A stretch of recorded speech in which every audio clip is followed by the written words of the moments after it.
Greetings everybody, happy Friday night and welcome to Friday Night Flights. I am your host Lazerbolt and yeah, we're going to be flying around the coast of Australia over here, the east coast, where a lot of the good stuff is. We are currently sitting in Sydney. It's going to be a good time flying tonight. We're going to be visiting some of the big places. We're going to be taking off out of Sydney. We're going to visit, was it Canberra? And we're also going to end up our night in Melbourne. So count on doing that. We're glad to have everybody here. It's nice to have, we've got a bunch of pilots with us tonight. Should be a good flight. We've got a full house for sure. Got a lot of the regulars here. We got Longhorn Ram and Travis, Mr. Newbie. We haven't seen him in a couple of weeks. It was nice to see his name. We got Coast back there. We got Kineas. And yeah, there's probably a couple other names I can't even see. We got Tailhook joining us. Should be a great flight tonight. So sit back and relax and have a good Friday evening hanging out with us. Grab yourself a drink, grab a snack, and we're going to be leaving here in about 3 minutes. Got people checking in online here. We got Captain Hopper, we got Karma. I think Karma is Tailhook, so that's fine. And we got James Holmes. Hello there, right back to you, James. It's good to see you. Tonight, after we take off out of Sydney here, the reason we're parked on runway 34 left, we are going to take a left and head over here to like where the city is. One of the reasons why we're doing that is because, well, it's beautiful for one thing. But we're going to take off, we're going to take a left-hand turn, and you'll see, I think it's called the Bay Bridge, something like that. We're going to go under the Bay Bridge. That's always fun, doing a little barnstorming like that. Under the Bay Bridge. And you'll notice to the left of the Bay Bridge, a cool little place called Luna Park. So I've got my time of day set to kind of early in the morning here. I'll change that, make it even a little earlier in the morning. So things are lit up. So Luna Park should look really nice and lit when we get there. That's pretty cool. After we get through the bridge, underneath it, we're going to see the Sydney Opera House on the left. Should be a beautiful sight. This is one of the cities that they went over with the fine-tooth comb. They just updated Australia, and should be really nice here. It's going to be a good time. So we're going to be taking off in about 3 minutes. For the remainder of the flight, after we get done checking out Sydney here for a second, we're going to be flying at about 8,000 feet. All three legs, 8,000 feet should do it. And we're going to try to maintain around, I don't know, 230 knots, maybe 250 knots. We'll decide once we get up in the air. And we're out of here in 2 minutes. How is everybody doing tonight? Happy Friday night, pilots. Happy Friday. Happy Friday. Doing great. Yeah, good deal. I'm ready for a Friday night. Don't forget to check your flaps, all that good stuff. Fluid levels on your cocktails? Yep, check the cocktail levels.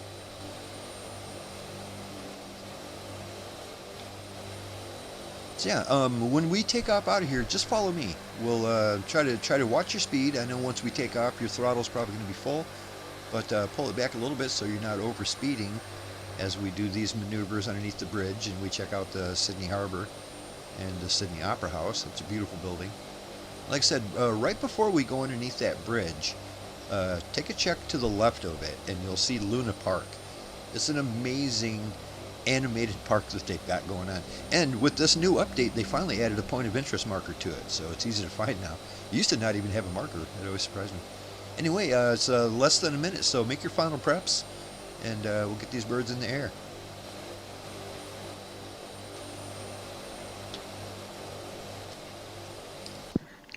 Looks like Mia just joined us too. Oh, good deal. Good deal. Yeah, the whole gang really is here. Greetings, Mia.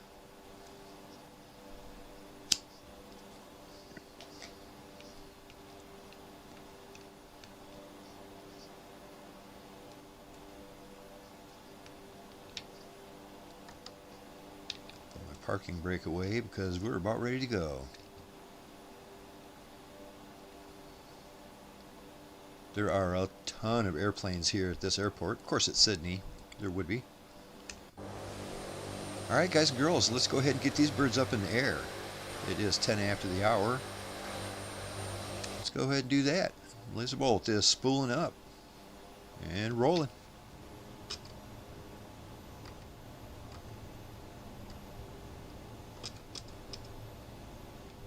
hate it when it just tells me I got a flap issue, but it doesn't tell me if I'm using too much or too little.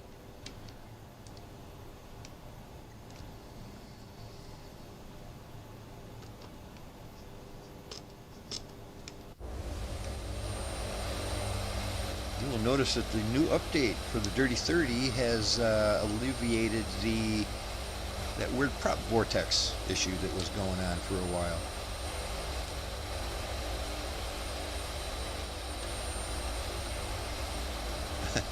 I can't seem to get my landing gear to go up though. That's weird.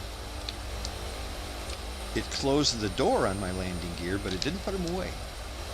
They're still out, even though the door's closed. It's new.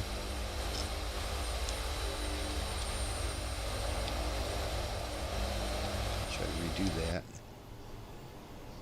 Yeah, I wonder if their hydraulic programming is Okay, now it not works. having some issues. I don't know what I did, but it worked. I toggled on and off. Anyway, come follow me. Make sure you keep an eye on your speed. It's real easy to, after takeoff, get going a little bit too fast.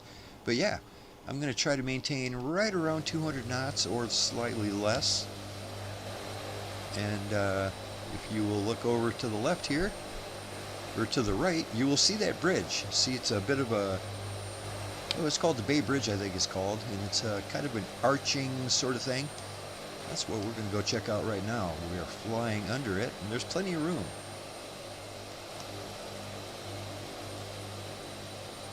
And just to the left of the bridge, if you're lucky, you will be able to spot the Luna Park.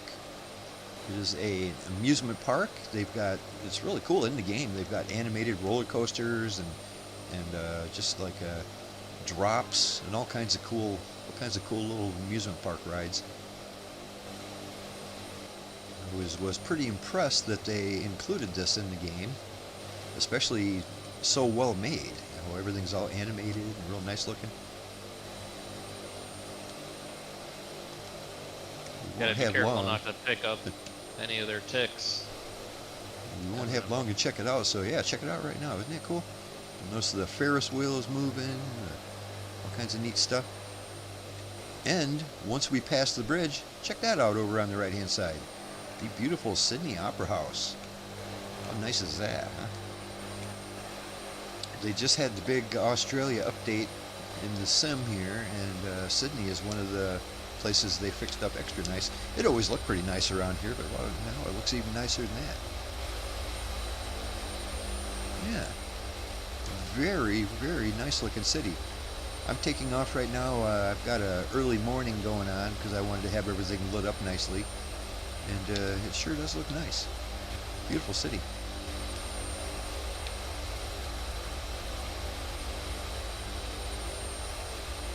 Turns out all of the airports we're going to be visiting tonight have been updated in the new update, so that's pretty cool. All right, to get on course, gentlemen, let's go ahead and turn to a heading of 217. Turning right to a heading of 217, and that will get us on course. I'm going to set my altitude for 8,000 feet, and we're going to maintain 250. 250.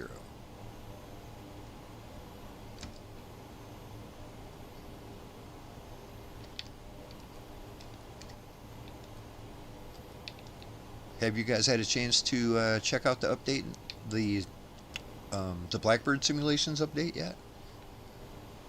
Nope, first time flying it since I updated it last night. Oh, right on.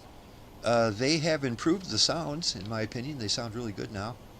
And let's see what else they did. The knob for controlling your pitch doesn't seem to be acting as funky as it used to. At least not for me. Seems to be working great.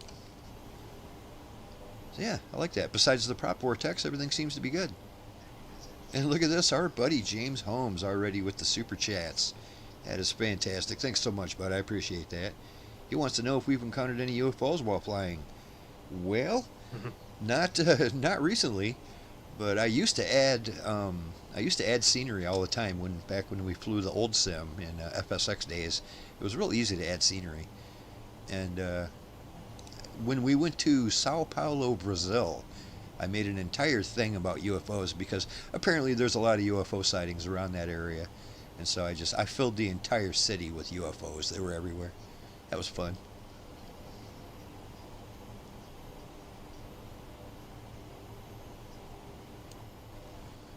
Alrighty. Climbing to 8,000. Going to maintain 250 indicated.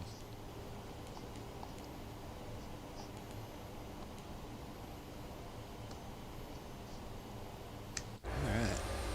Stable and ready to go. Look at this city though. This is just spectacular.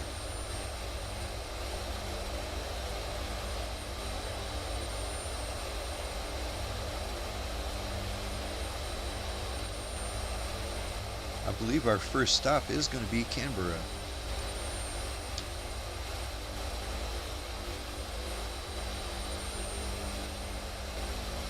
Yeah, we got Mia Scully back there. Good deal. Tail hook. I was randomly getting a shadow on the top of my plane. I went to the outside and was looking, and it's like, oh, there's Mia up there Oh. casting a shadow on my plane. Nice. Yeah, I like it sometimes when somebody flies directly over the top of you and they got their landing lights on. It lights up the airplane really cool looking. Where the top of it's lit and the bottom pretty neat. Alright, I am leveling off at 8,000.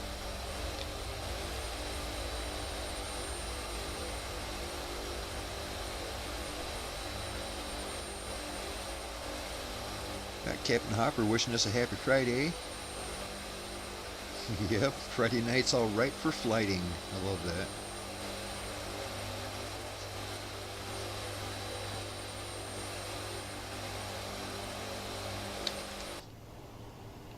Yeah, it's nice actually to have a little bit of sound on the inside of the aircraft too. For that last update, it was almost perfectly quiet on the inside. Now there's at least a little something. You can hear the engines going and stuff. Pretty nice. That's what's different. I didn't notice that. So I couldn't put my finger on it. I was like, something just doesn't seem, something seems different. Yep. And you just, That might be it. yep, I'm hearing something now. Yeah, it's not overpowering or nothing like that. Actually, it sounds real good from the outside too. Those engines sound real nice. I don't know if those are Rolls-Royce engines they use on this one or some other kind. But they always sound pretty nice.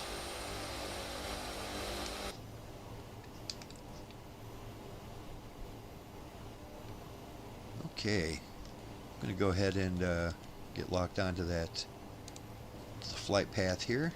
Turn a little bit to the right. We're on our way. Let's get some information here on our first destination.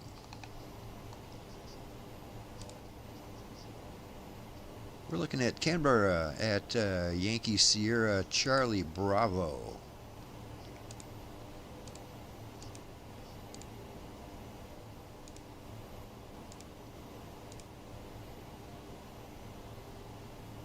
Well, let's see here. We do have an ILS approach at Canberra, so we're going to be taking that. It's runway 35, so it's not the straightest in, but it's straight enough. So yeah, count on that. We're going to be doing runway 35 when we get to Canberra because it has an ILS frequency of 109.5. So 109.5 on that frequency. That runway is at a heading of 347 magnetic. Go ahead and enter all that into my information right here and I won't have to worry about it. Let's see. Nav radio. We'll tune that to 109.5.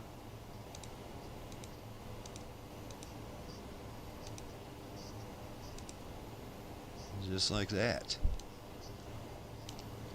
And our course heading 347 magnetic.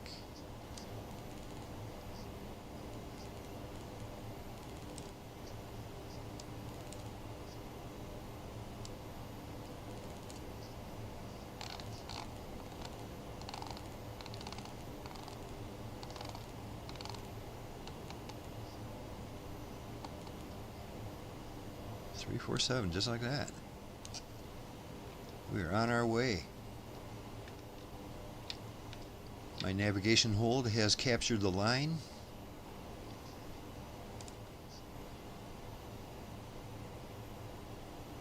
Well, it's incredible if you look at the map how many airplanes are at this airport. They're coming in like mad.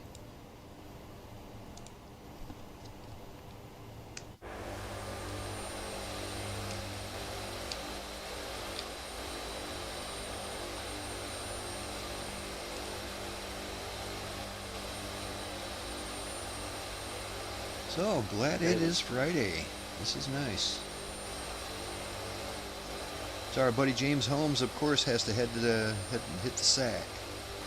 Well, buddy, it's always good seeing you. I know it's pretty late for you over there in Scotland. It's always fantastic that you check in and say hi. If you get a chance, check out the rest of the stream later on. It's going to be a beautiful one.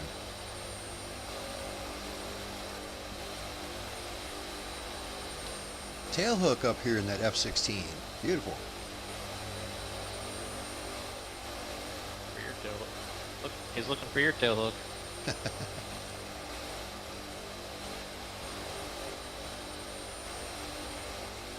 Our friend Kineas tonight is checking out a new airplane. He's doing that A400, and that is a good choice as well. That's a default aircraft that works really good with these flights.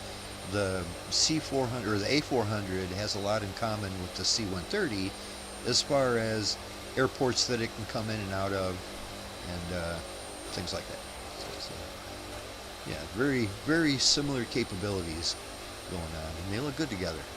And Travis up here hanging formation, looking good. Looks like we're having that issue we had last week too with people's doors appearing open, because your door appears open. Yeah, I saw that with you earlier. Yeah. Don't fall out. I'm going to turn on my formation lights here. You guys ever get any like glitchy stuttering going on sometimes? No, not too much. This Blackbird C-130 is a little bit of a frame hog though, a little bit.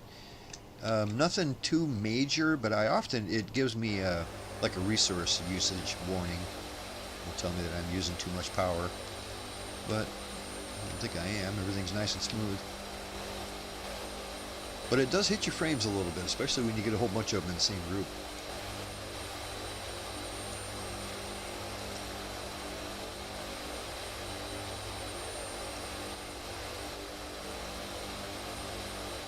You guys are looking good.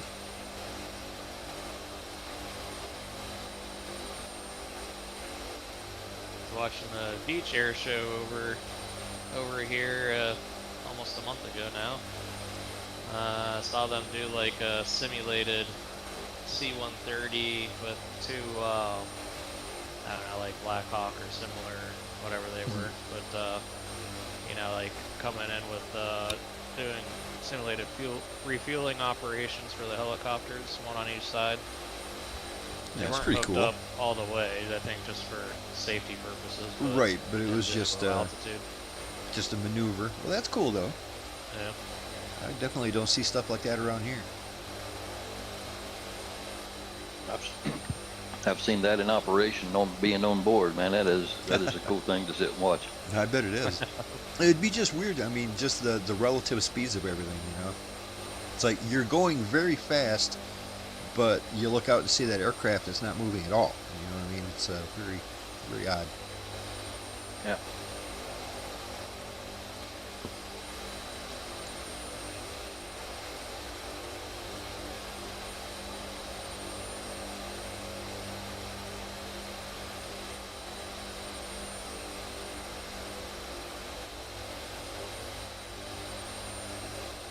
So, Mr. Newbie, is this C-130 kind of new to you? You just got it? Yeah, I just got it. I did about for the last stream you did. I did those stops. So. Oh, right. This is Well, my fifth flight in it. I think you might like it. Yeah, it's it's pretty good. airplane. It flies great. It's got great capabilities too. It's got a good speed range. You can land on real short runways. I mean, you only need barely over 3,000 feet. So that's pretty good for a bird this big. Yeah, sure is. Still trying to get the navigation down back, but Right. doing the best I can with it though. Go back and check my videos there. I have a tutorial on how to do the autopilot and all the instrument landings and stuff like that on that C-130H. Okay. Yeah. It's All right. I love that cockpit in there, how it's just all steam gauges and stuff. You don't have any glass, you don't have any computers and nothing like that. It's just old-fashioned dials. But it's still it's actually it's quite easy to get it set up to do an ILS approach and just to, you know, little things like following the pink line on the radar. It's it works pretty good. Okay. Well, I haven't tried the radars yet. I was just I was using the maps, Navigraph, and using that. Once I have my heading, that's about it. Yeah, right on. Yeah, I mean, really, you could just kind of follow along on the EFB if you wanted to, and it'll get you where you're going.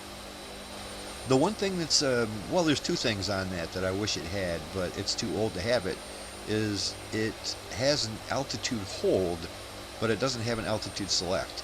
I wish you could tell it, go to 8,000 and hold there, but it won't. You got to watch. No. When you get to 8,000, that's when you got to hit the button and stop. Yep. And it's kind of the same thing with your speed. It doesn't have any kind of a speed hold or an auto throttle. You got to do that by eye. Yeah. But other than that, it's a fantastic bird. It keeps you on your toes, I can tell you that. Mm-hmm. Yes, it does. It is just one of the most iconic airplanes ever. I love it. It just looks like an airplane. When there's somebody in a movie that has a badass airplane, it's this one.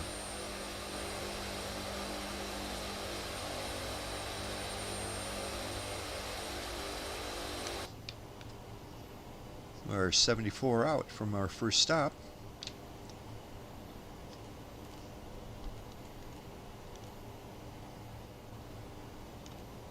What was those freaks you gave earlier? Pardon me? The freak. Oh, the frequencies. Let's see here. We are looking at the ILS for runway 35 is 109er decimal 5. 109er decimal 5. Yeah, you'll notice right above the throttle, that's where your navigation radio is. You obviously already found that. Okay, yeah, so I'm saying that. So I tune VHF, nav. The Yep, top one would be VRL, but it would be for the first one. Yeah, do V1. There's two of them. Do the V1 Got it. or the nav one. Pretty much all you need to worry about after that is down underneath your throttle. That's where all your autopilot stuff is. There's a box down there that has a big knob on the side, and that's your pitch control. The button on the left is your autopilot main. The button on your right is your altitude hold. And then after that, you'll notice there's a dial, kind of in that same neighborhood, but down a little further. There's a dial called, oh, what is it? The radio beam coupler. That's what they call it on that aircraft, the radio beam coupler. By default, it should be on gyropilot. But you want to put it all the way, to do an ILS approach, you want to do it all the way to the right. I think it's ASS or something like that, or AF. Well, they wouldn't call it ASS. AFF. Yeah. AFF. Yeah, that's right. Yeah, that's what you said there. Yeah, they probably wouldn't call it that, but yeah, turn it all the way to the right to that, and it should lock onto your frequency once you get within 26 miles.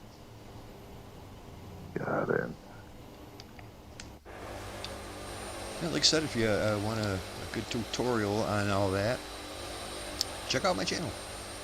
There's, like I said, I've got a couple tutorials on the Captain Sim C-130 and a couple tutorials on the Blackbird Simulations Dirty 30. So yeah, everything you need to know about this bird. It's my favorite. And don't forget to set your course knob too to the heading. Yeah, that's right. Let's see that. Course, no. Yeah. Okay. And the heading on your course knob should be 347. It might not let you adjust that until you've got your selector knob over to, what would it be? CORLS. Yeah, Right. yeah, yeah. Yeah, got it. Okay. Yeah, there you go. And yeah, to say 347 degrees.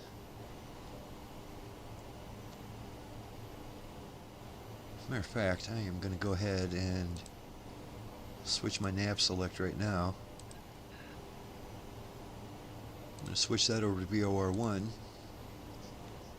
And you can see we're not coming in very straight for this runway like we normally do. We're going to have to go around to the left and do a, I guess what would that be, a right-hand circuit?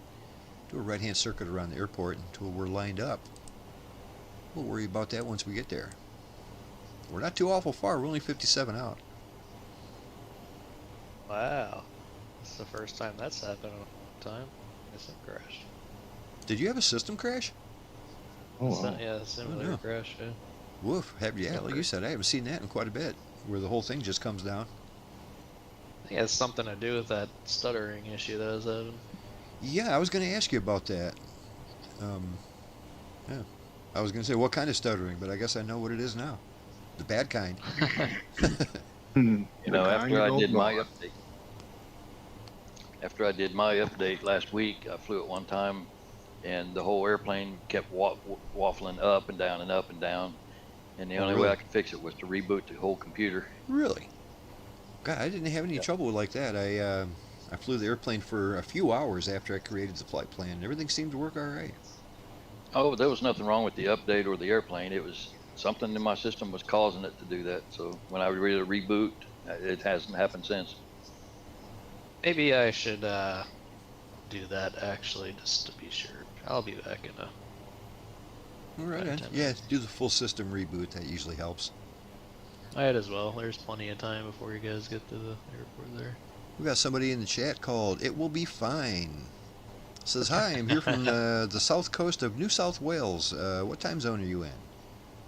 Well, I'm in the United States myself right now. I'm in the Eastern time zone. So yeah, right now it's about 9:30 at night for me.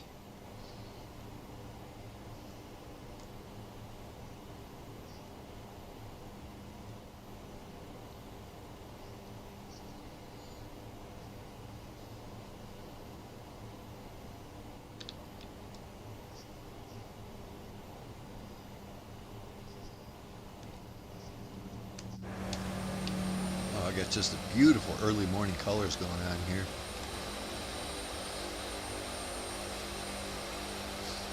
Hey, we're being joined by Die for Fun. I think I remember that aircraft in the air about a week or two ago. Greetings. Yeah, he's in a beluga. It was. Oh, I saw really? him. Yeah, that's it. I can definitely see the big old shape on that beluga. I hear the new update. They allow you now in the career mode. You can use the beluga for heavy, super heavy cargo transport. I might have to check that out. I love that stuff.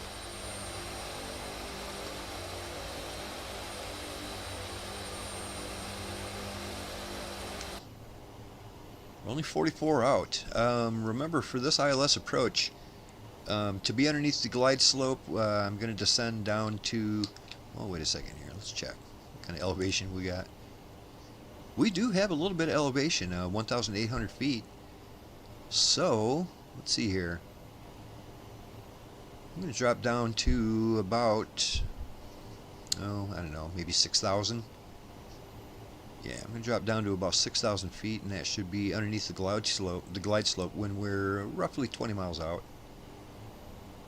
I'm not going to quite descend just yet, but it won't be long.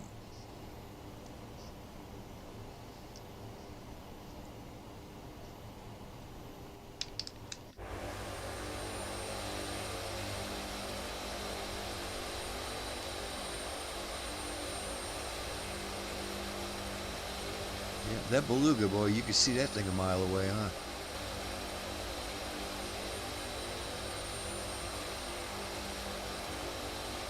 Makes us look kind of small. Yay, I've never Coast, even get flown that that beautiful plane bird yet. over here. Sorry, Bob? I was just saying, I've never even flown that plane yet. Don't even Yeah, know what me it looks neither. like inside. I've been waiting to be able to use it in the cargo missions. Yeah, you can now, I believe. Yeah, I think you can. Yeah, I haven't tried it, but You could probably carry a hell of a lot of cargo in that thing, I tell you what. Maybe some rockets. Yeah, it's going to cost you a lot to buy one, but we've had plenty of time to do that since the game was released. Hopefully in your cargo company you've got plenty of money by now. A Blackbird. 10K.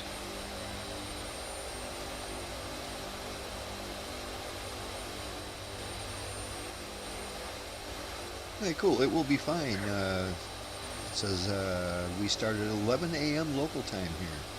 That's cool. The server we are on, we're on the East server nowadays, aren't we, guys? East server, the East US. Yeah. Yeah. So yeah, meet us on the East US.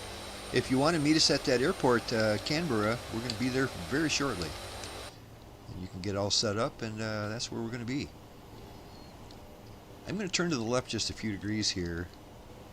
And that'll help us do a right-hand circuit around the airport so we can line up that runway 34.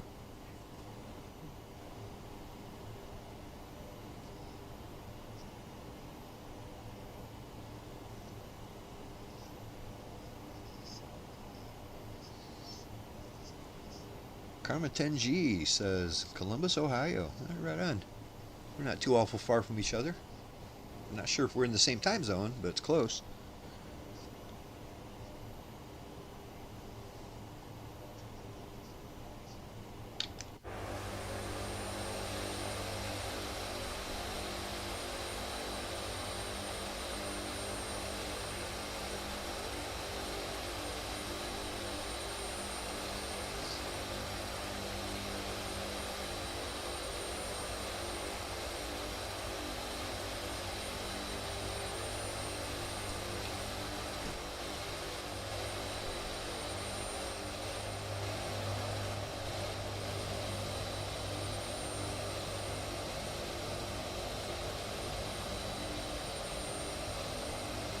Big wind farm over here on this hill.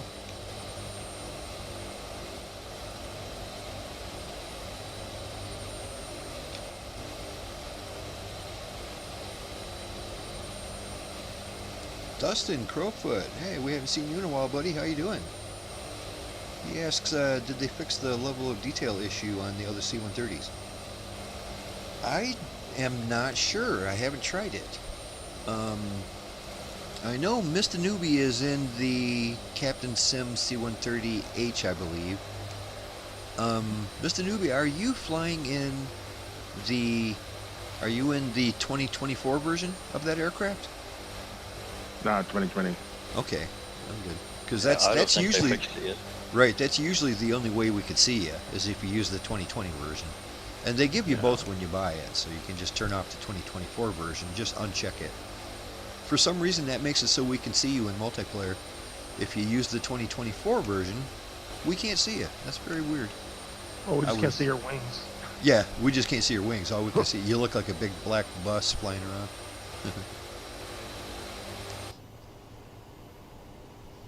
Alrighty, I am close enough that I'm already picking up the telemetry on that, on the ILS, so that's a good deal. I'm going to, it's not too big of a hurry because we still need to get around the other side of that airport, but I am going to drop her down to about 6,000 feet. So let's go ahead and do that.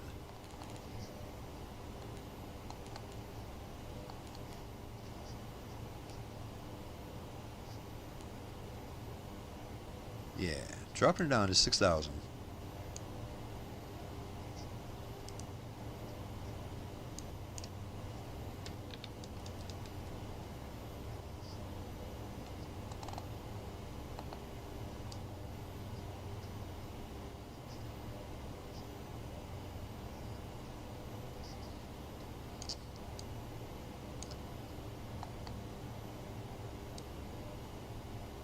And away we go.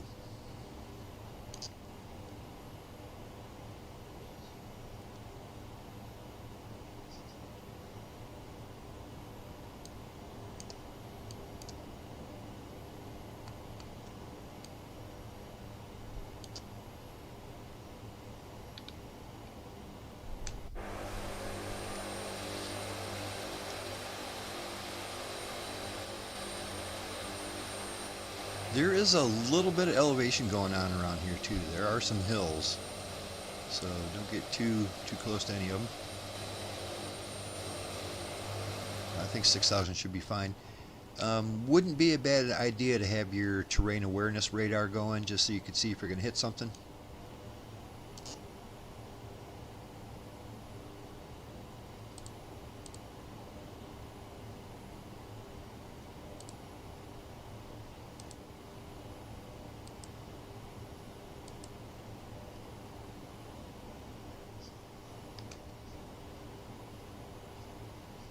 So far, so good. Laser, what runway did you say you're planning on again? We're coming in on runway 34. Thank you.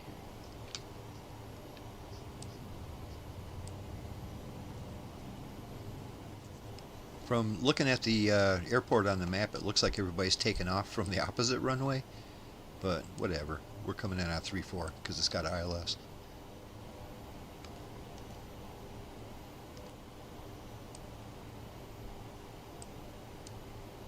Look at that great group we got going on. Fantastic.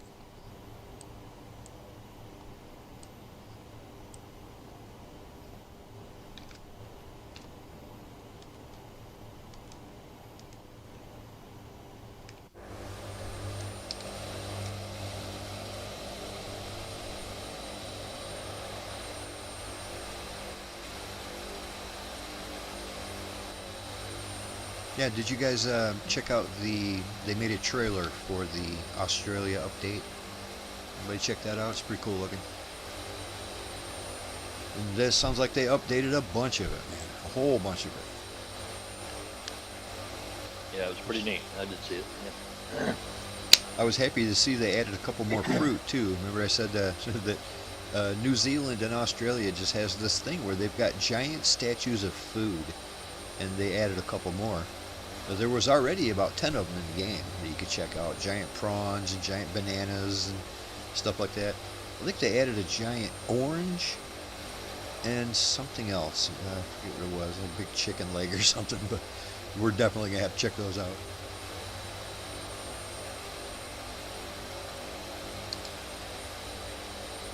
Wow, like, first time I ever actually seen one of the big belugas flying around. It's huge, isn't it? Yeah, he stands out from everybody. It really looks like a beluga too, though. It has that big swollen head.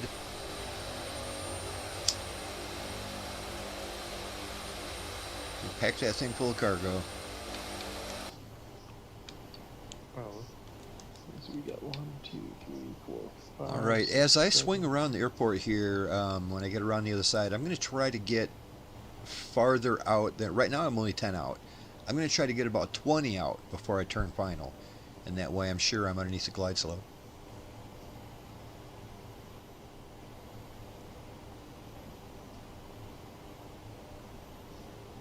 If you guys are curious, the Beluga, it basically flies like an A330, but heavy.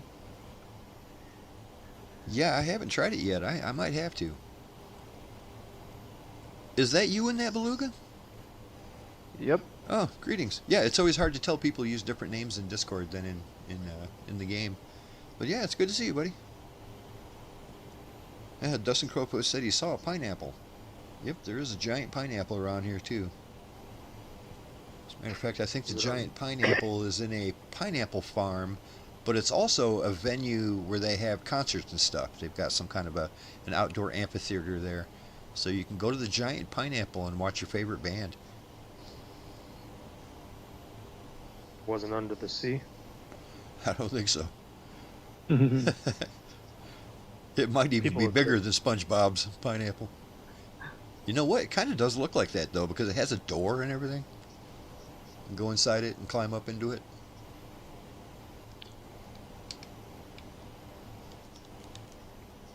Yeah, like I said, I'm going to try to, before I turn final for that runway, I'm going to try to be about 20 miles out. Just to be absolutely sure that I'm underneath that glide slope.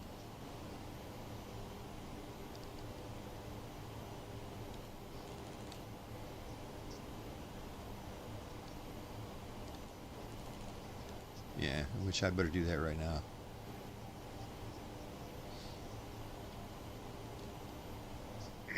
to think of it.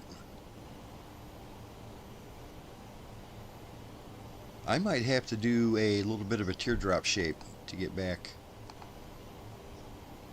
there, because I flew right past the. I'm going to do a left-hand teardrop, and by that time I will surely be 20 out, and I'm going to engage my ILS. Sorry, anybody who is following me this closely.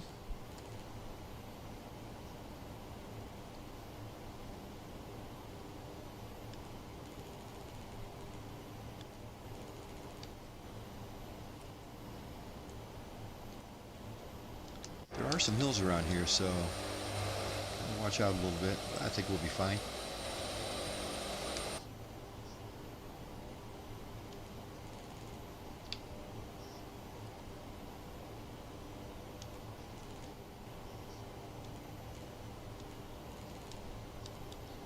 Yeah, there we go. Like I said, I'm going to wait until we're 20 out, and then I'm going to turn back around, engage that ILS, and watch the magic.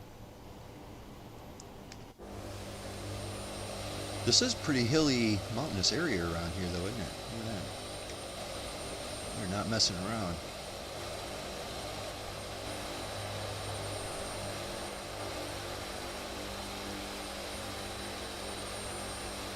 Cool, I see Travis waiting for us at the airport. I'm trying to figure my life out over here. Brakes aren't working again. Brakes aren't working again. My trick didn't fix it. It's kind of nice to have. Oh, the trick didn't work this time, huh? Uh-oh.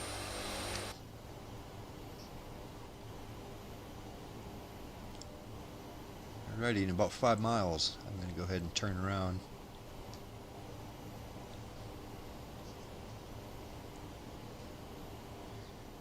Honestly, I can already see that I am, right now, I'm underneath the glide slope. So we are good to go. Even at 6,000 feet, I'm still underneath the glide slope. So yeah, I might not have to go a full 20 miles out to make this turn. What's the runway number again? Runway 34. Runway 34 at Canberra. So yeah, as a matter of fact, I'm well under the glide slope. I'm going to make my turn now. Turn back towards that runway.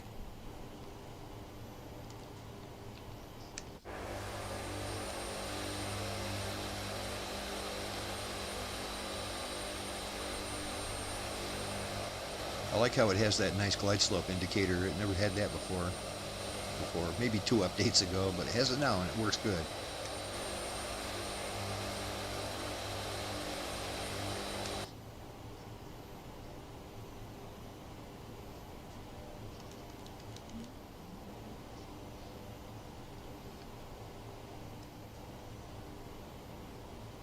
Honestly, I could probably turn on my approach hold at any time, but I'm going to wait a few more degrees here.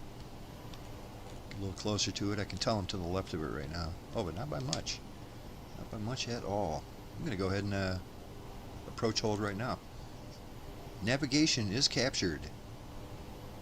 Good deal. Now I'm just waiting for that glide slope to move from armed to captured. We'll be coming in automatically. Here's that glide slope. It's well above the horizon. We're good to go.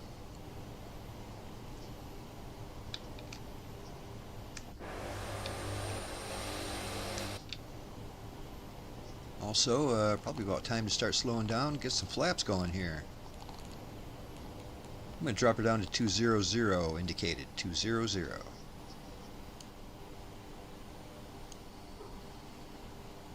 I'm expecting to grab that glide slope at any moment. Usually happens at about 14 miles or so. There it goes. Glide slope captured. We are coming in.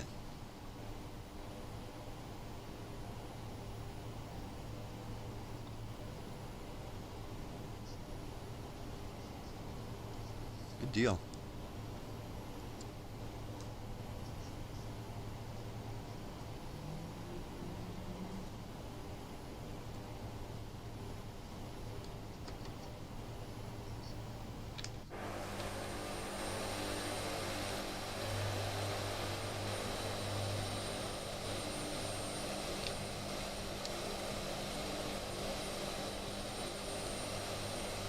Yeah, we got a nice big group flight going on today. This is great. I like this. We got 8 people in Discord and probably another 2 people flying with us that aren't even in Discord. So that's great.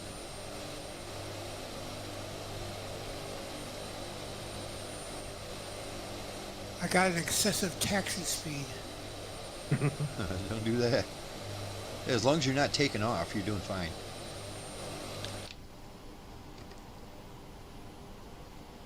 Alrighty, I'm 10 out. I'm going to slow to 190. Shortly, it's going to be 150.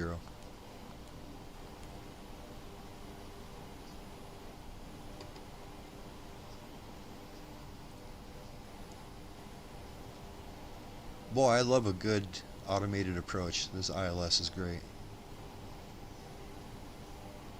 We're only 8 miles out. Don't forget your auto throttle. Don't quite need to worry about it yet, but soon.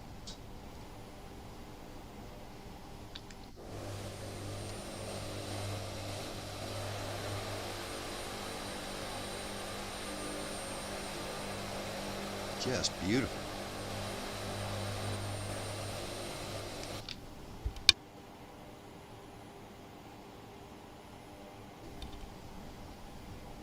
Alrighty, I'm about 7 out. I'm going to drop my speed down to 150 and prepare for landing gear.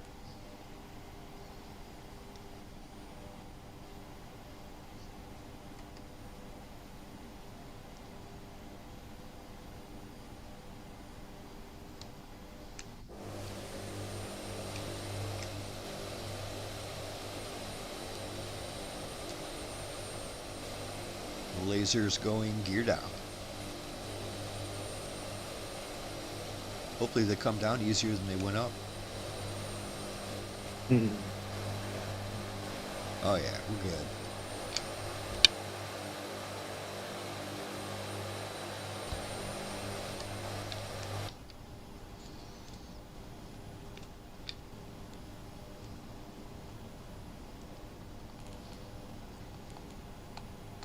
My final VREF is going to be about 135.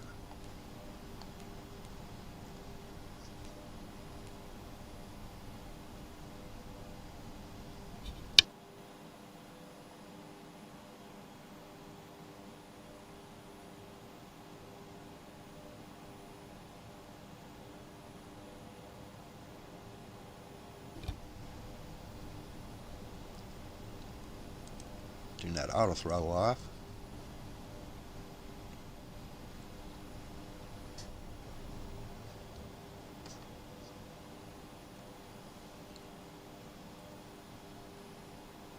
Hey, you know, one thing I think they finally fixed is it doesn't keep nagging at you that you turn your autopilot off, because I didn't get that nag this time. Oh, it didn't.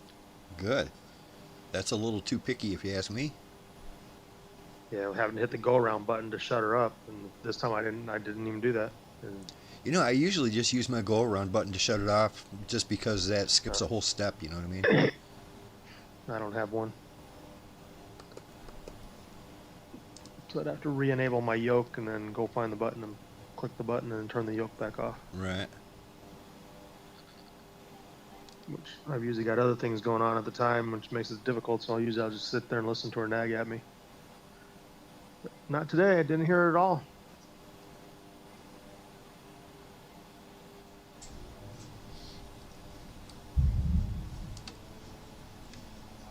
I'm lucky I can make this first. No, I did. I made the first taxiway. Good deal. Try to get off the runway here, so I'm not in everybody's way. Boy, look at this great lineup we got here. That's fantastic.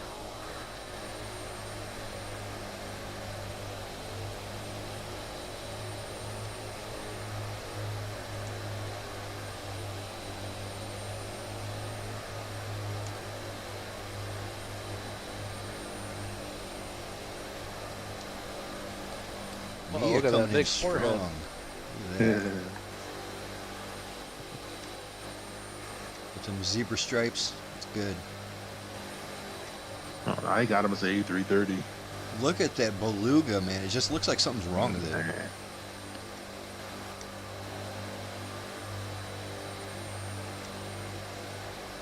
Looks like it ought to be carrying a space shuttle or something on the inside. Yeah, that's quite a beast. I think that should be okay with all the airports we got going on tonight. We don't have anything that's much smaller than what that's going to need. Well, I think that was the last of us. We're all down now. I'm going to go ahead and get back on this runway here.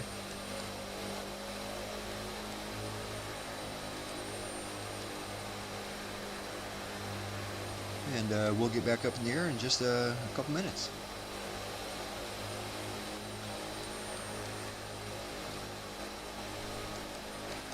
One thing about these dirty 30s, or even just the Captain Sim C-130, it does not like to turn when you're on the ground. It doesn't taxi well.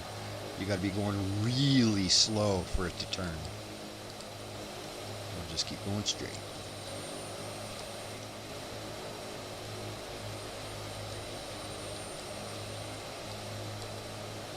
Like ridiculously slow you have to go for it to turn.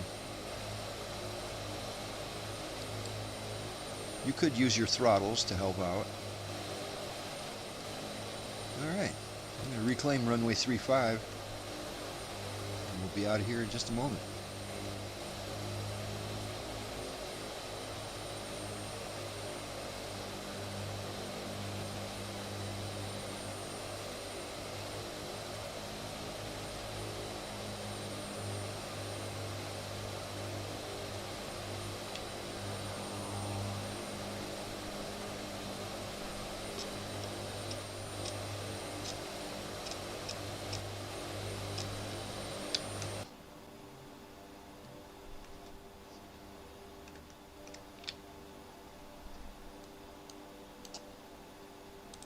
Remember to set your CDI.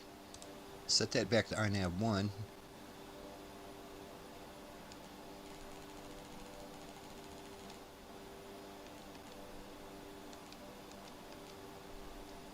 So pilots, when we climb up and out of here, we're going to climb back up to 8,000 feet. That'll be fine.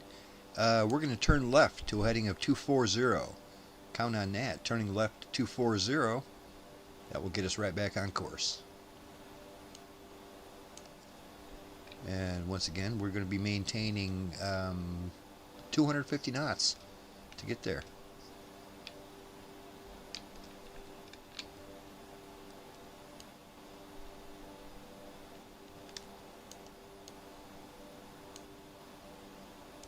Give my terrain a warning.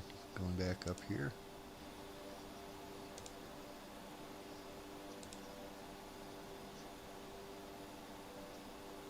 We're good to go. We got a little bit of a mountain range to climb up and over, but 8,000 should do it just fine. If you have to go straight ahead a little bit to get enough altitude to get over it, then so be it. I think we'll be fine now. Hey, Crow Air is joining us. That's a good deal, bud.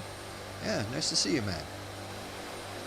Yeah, good deal. We have not seen you in maybe over a month. Right on, the whole gang really is here.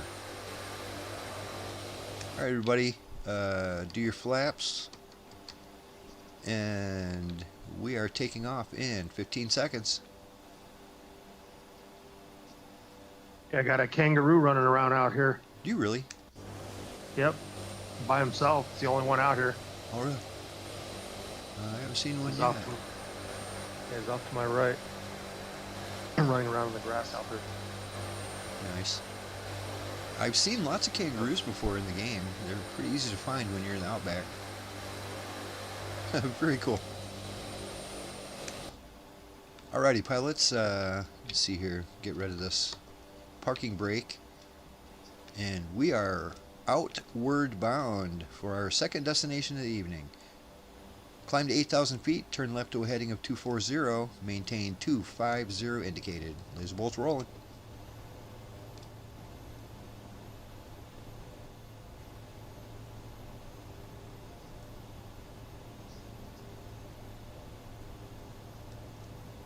Now this is a long ass runway, isn't it? Holy moly.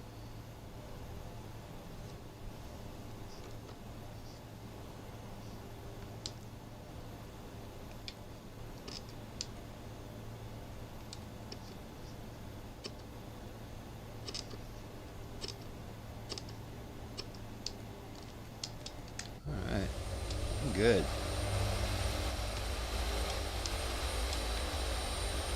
Look at all these airplanes. Amazing.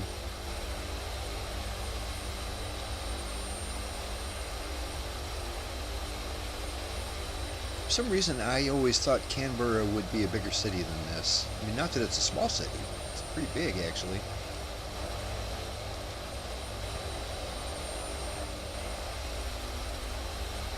Well, it's one of those, it's a large city that doesn't have a whole bunch of skyscrapers and stuff.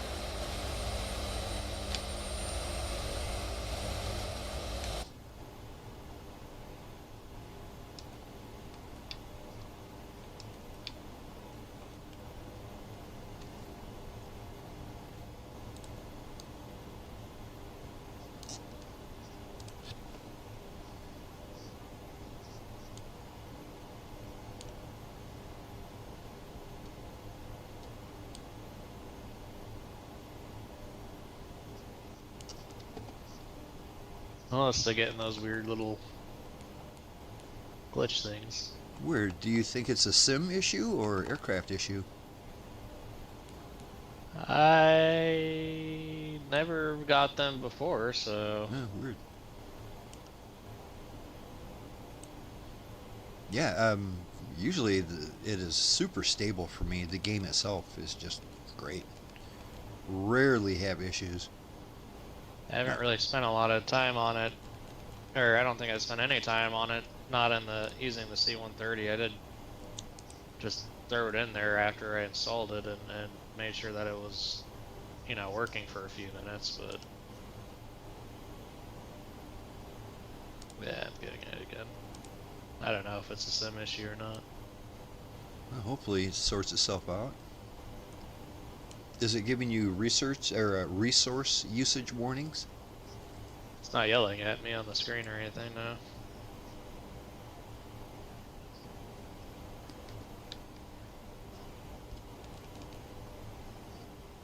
Yeah, it looks like 8,000 is going to be just fine to get over these mountains here.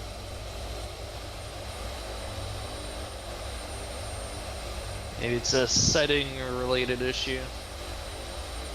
Is it? I'm just saying maybe it is. Oh, maybe. Or maybe it set it to fine, I don't know.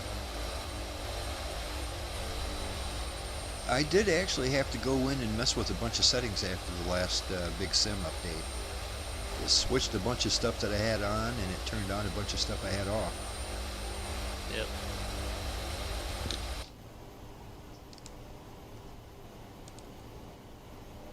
Alrighty. Actually, you know what? I might have flown like the 172 or something with no issues.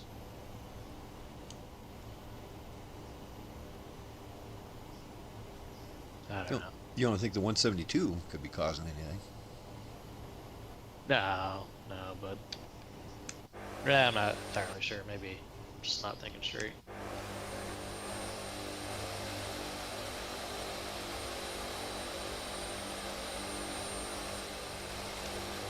Alrighty, we got Mia Scully still back at the airport. Hopefully she's not having system issues.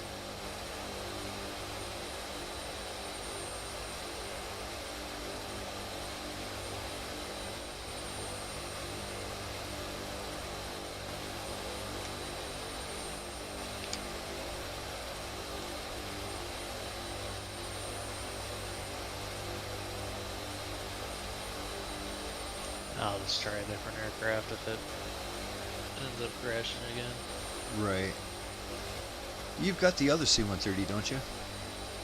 I think I do. Captain Sim? Yeah, I think I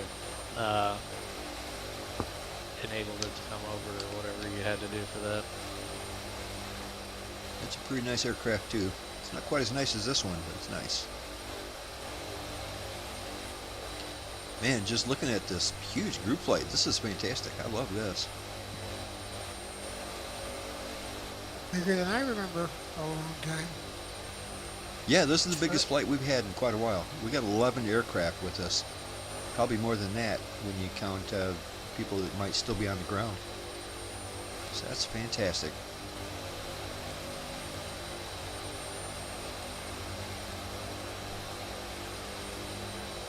And by the way, if anybody would ever like to join us, anybody who's watching the stream, It's real easy to do. Please, we would love to have you. We're flying pretty casual around here. You can get all the information right in the description of the YouTube video. That'll tell you where we're going on whatever particular week. It'll tell you what we're flying. It's usually this C-130 of any variant, but there's anything that'll maintain, you know, right around 250 knots. That should do it. And yeah, we'd love to have you. If you're looking for a cheap way to get the game, go ahead and grab it off of Game Pass. That's a good way to get it. If you're not sure if it's for you and you want to try it first, go ahead and pay for a month of Game Pass and grab it that way, and that way you can see just how cool it is.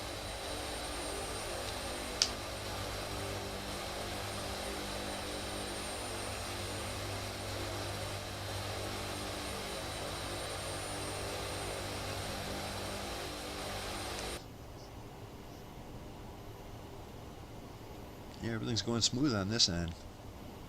122 out.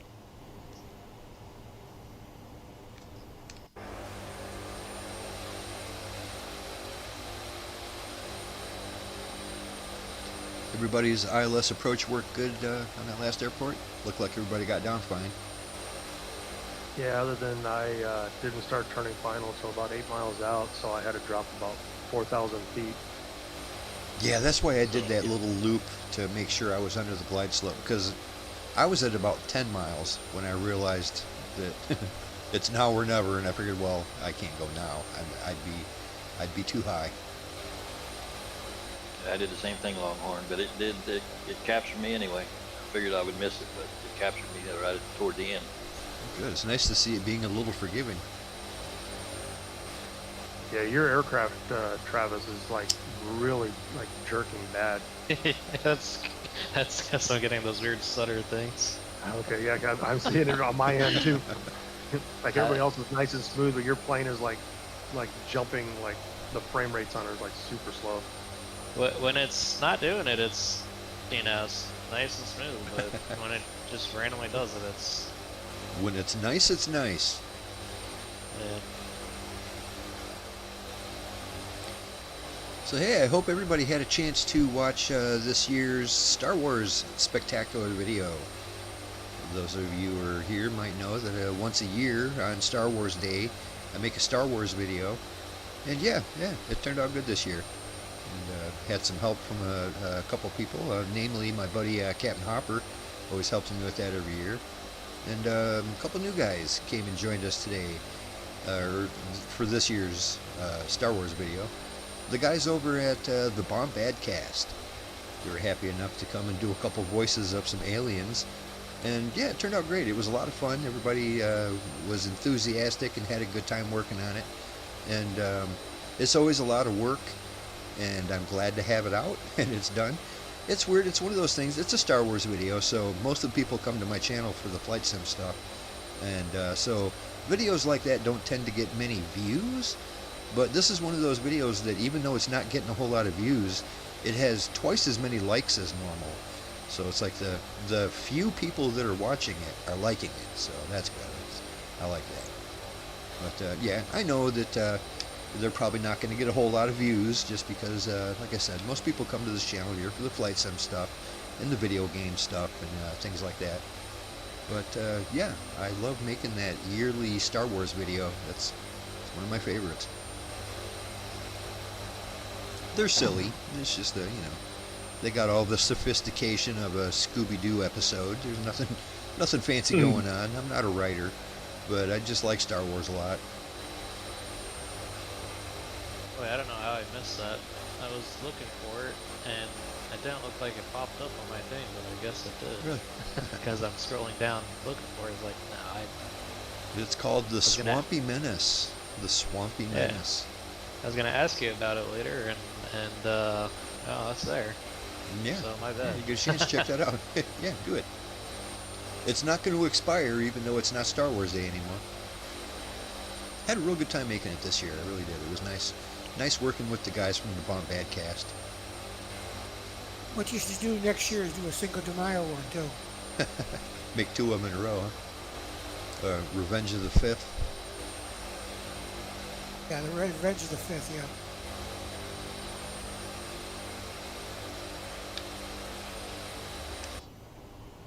All right, just over 100 miles out. Let's get some airport information on that airport.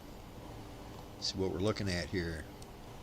Well, first of all, right off the bat, I can tell we're coming in pretty straight. I just got my hair cut. You did? Yeah, by a plane that's Kineas. Kineas gave you, took a little off the side, huh? Our next stop is going to be Corowa. Corowa, we're looking at Yankee Charlie Oscar Romeo. When we get to Yankee Charlie Oscar Romeo, let's see, make sure we don't have an ILS approach. I don't think we have an ILS for this one. We do not. But let's see here.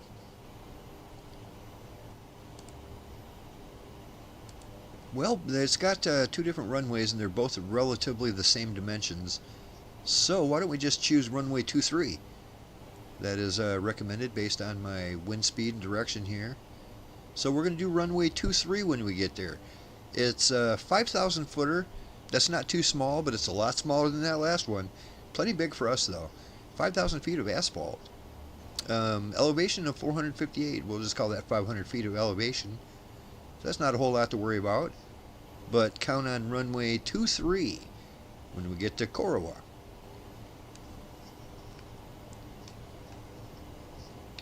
That runway is at a heading of 222 degrees magnetic.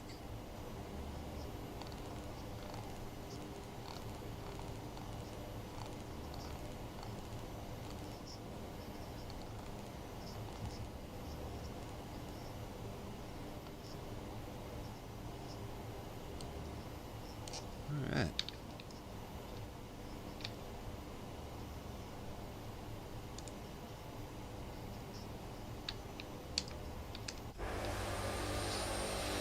Oh, this looks great up here. I love that A400 that Kineas is in. That is a beast. That is one of the only airplanes that makes us look small. It might not look like it right now, but if we're sitting side by side, this Hercules is way smaller than that A400. Now that one in the C-17. Oh, definitely. Yeah, the Globemaster. Of course, needless to say that Beluga makes us all look small. Yeah, for sure. But at least we're not funny looking. Beluga's kind of weird looking. Yeah, but at least he's happy. He is happy. Belugas tend to be happy. Big smile on the front. Yeah. Yeah, it does. It looks just like a, they try to make it look like a whale. Because why not? That's all you can think of when you see it anyway. It looks like a whale.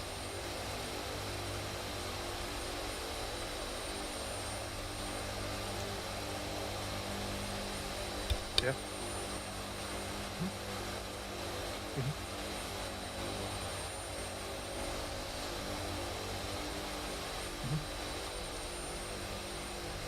Oh, Travis, I see you shared something here. What is this we're looking at? Hey there, Travis. How you doing, Travis? Hi. That's that thing you were talking about, with having those Black Hawks getting refueled by a C-130? Yeah. Dude, that's dope. That is dope. I love that.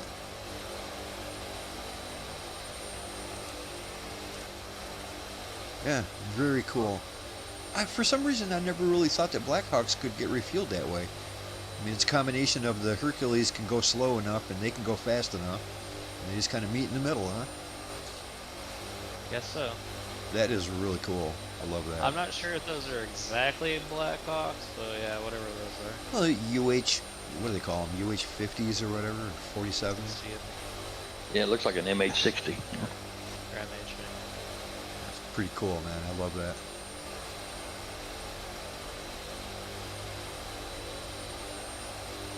Where'd you see this again? It was Cocoa Beach Air Show. Cocoa Beach Air Show. Nice. Yeah, that's pretty neat, man. I don't see too much stuff like that around here. I'm guessing Tailhook doesn't actually have his landing gear down.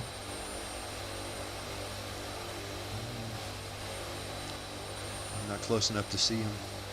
I mean, for me, I mean, I see his landing gear down. This is what I was saying. Right. But I don't know if that's just a glitch in the matrix. Let's see here. Yeah, I if you got get plenty close of enough, maybe I can see if your door's open. It didn't look like it when we were on the ground, though. On the ground, everybody looked fine.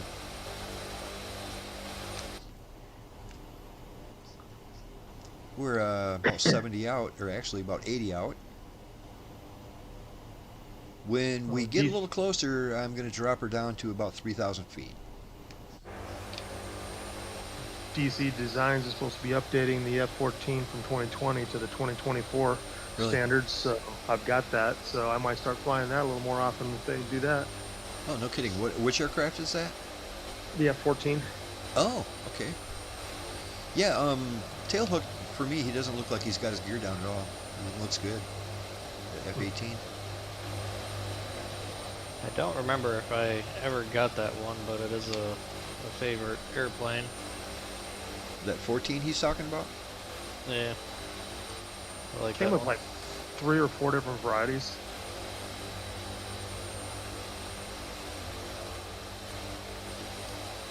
Yeah, I got it before the F-18 came out, and then I fly it every once in a while, but not real often. You probably would see me as an Airbus or something, though. Probably. Well, it depends on how much it is, too. If there's a lot of people interested in flying that, I might buy it, just so I can see everybody properly. I'm still kind of planning on getting that, what is it, F-35? But that is, it's pretty expensive. It's almost 40 bucks, and I'm never going to fly it. But it'd be nice to see everybody. I don't see anybody flying it today, so that's cool. How much do they want for that F-14? I don't remember. I bought it back in 2020, like 5 or 6 years ago. Oh, so you've already got it. Oh yeah, I've already got it. Yeah, I just don't know if they're gonna charge for the upgrade to go to 2024. I mean, if they do, it'll be probably like half the price. Yeah, I or forget if what it's- or they it'll do be a for free the update. Captain Sim Hercules. Did they charge for the new version? No.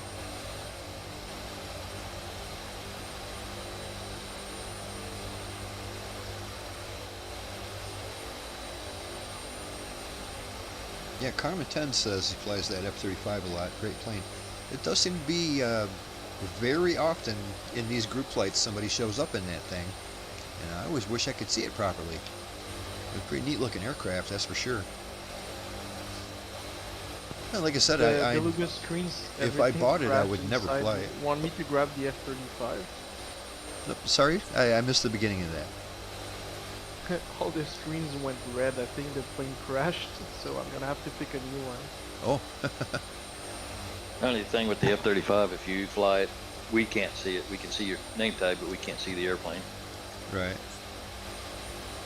Like I said, I've been considering buying it just so I could see other people, but it's an expensive aircraft, and I'm never going to fly it myself. It's just not my kind of bird. But it's always nice to see everybody. We're only 65 out, and about another 20 miles or so. I'm going to consider dropping it down just a little bit.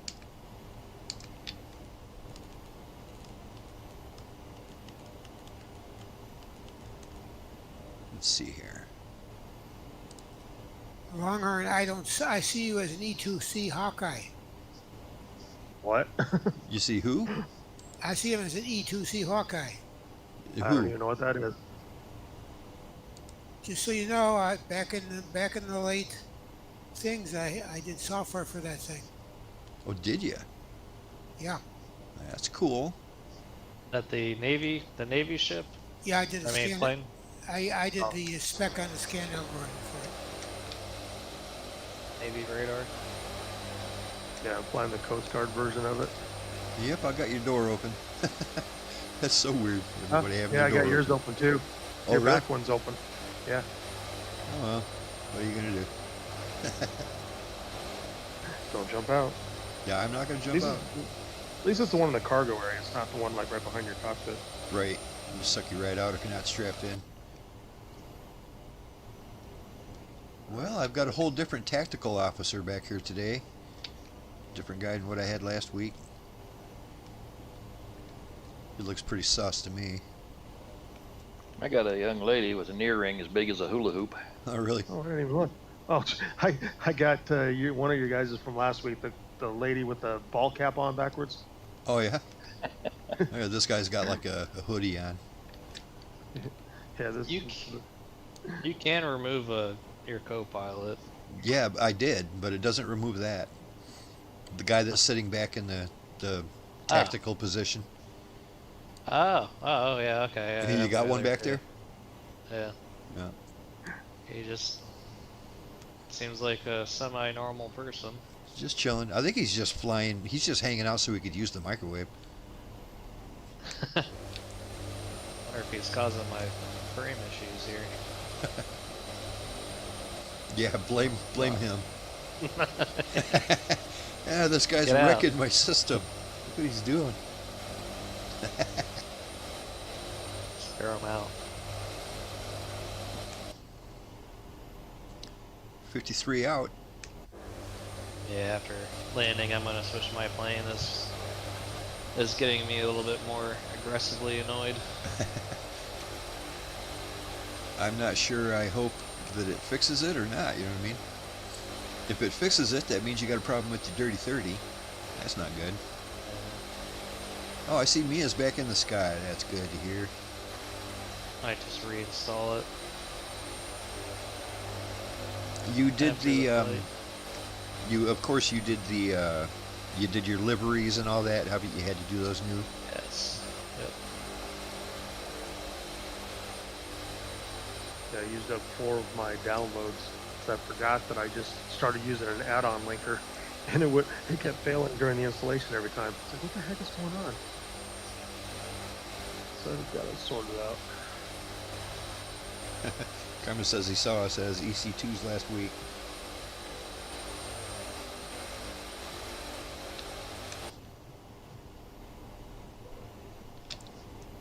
Alrighty, I'm going to prepare for my descent down to about 3,000 should do it. Well, let's go 2,500. 2,500. Not just yet, but shortly. We're about 47 out.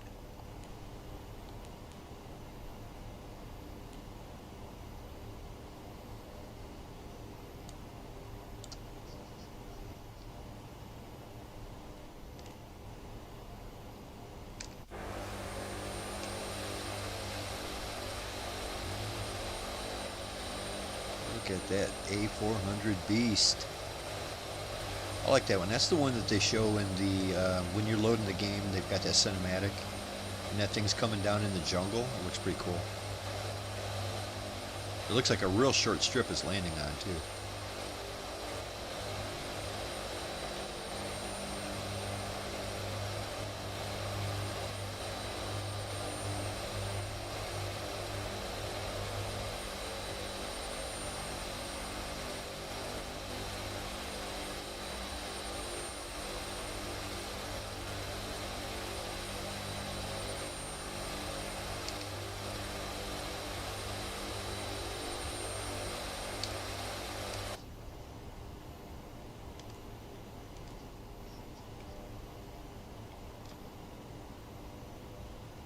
Gonna drop her down in about 10 miles.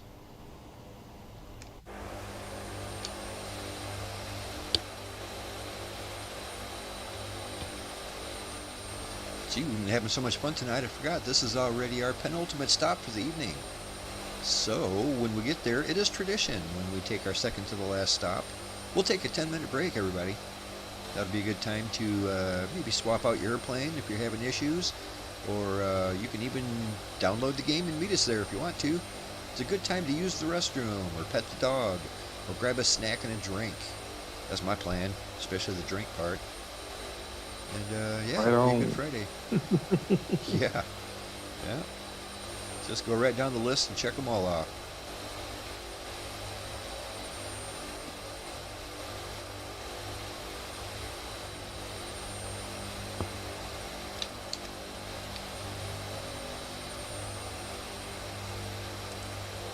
Reminder, we're inbound for runway 23, relatively straight in around here.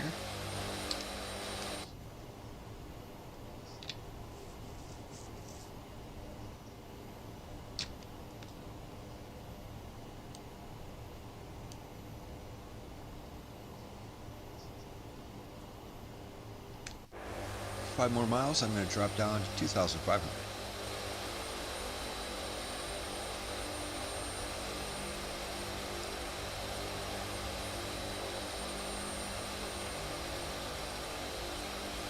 Yeah, dive for fun. Hopefully that Beluga will be able to get down on a 5,000 foot runway. It's got to have some pretty good reverse thrust though, I'm guessing.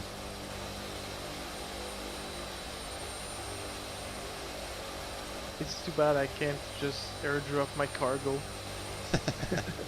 Just leave it on the tarmac.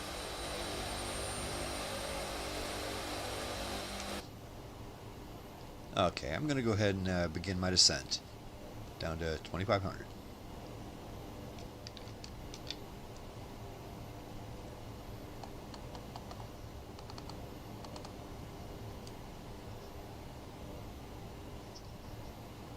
Bringing her down.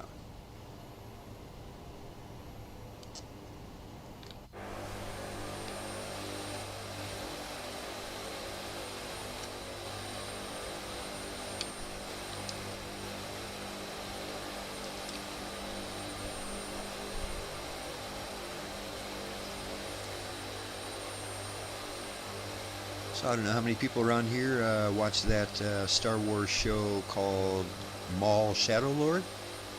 That was really good. That season 1 just wrapped up a couple days ago. It was amazing. Absolutely fantastic first season to a show. And I'm liking it very much. Can't wait for season 2. I'm not going to say anything about it because I don't want to spoil anything for anybody. But if you like Star Wars, check it out. It's pretty good. It's on Disney Plus. It's called Maul Shadow Lord, man. It's great.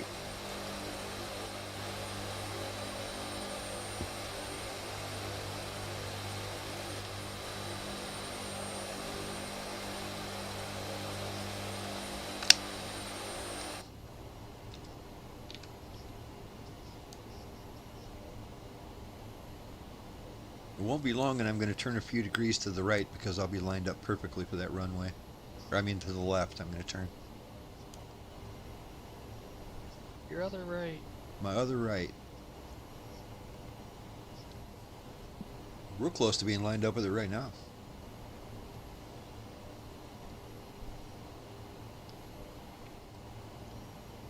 Karma wants to know how much is the C-130. Well, it depends on which version you want. The fancy high-tech one that we're in right now that has the computer cockpit and the glass panels and all that kind of stuff. This is the Blackbird Simulations C-130J Super Hercules. I'm not sure how much this goes for anymore nowadays. It's probably close to 40 bucks, I'm guessing. I think that's right. Yeah, it's about That 40, sounds right. give or take. And the other one that you can get, which is also very nice, is the Captain Sim C-130. And that's considerably cheaper. I don't know if that might be around 20 bucks or so. It's been a while since I bought that. But that's also a nice C-130. It's old-fashioned. You don't have any of the computer displays or anything like that. It just has a bunch of steam dials. But I kind of like that. I do. I kind of like just looking at, you know, when I've got a bunch of gauges, I can just look and instantly see what everything is. You know what I mean? Sometimes on these computer displays, I have to look around to find the information I'm looking for. But if it's a great big dial, that's kind of hard to miss, you know. They're both good choices. Before this Blackbird Simulations released, I was a huge fan of the Captain Sim C-130. That's all I flew. And then this one came out, and I fell in love all over again.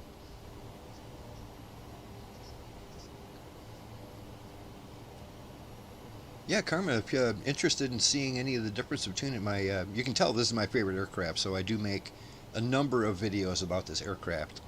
So you can go back into my library of videos and check out some of the tutorials on the Captain Sim one and the Blackbird Simulations one and kind of compare the two. I give you tutorials on how to do ILS landings and the startup procedure and all that good stuff. I'm 16 out and I am almost at my desired altitude. I'm turning towards the airport right now.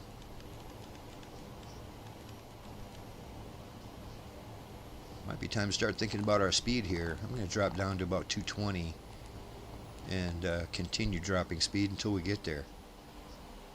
Actually, I'm going to bring it down 200. We're almost there.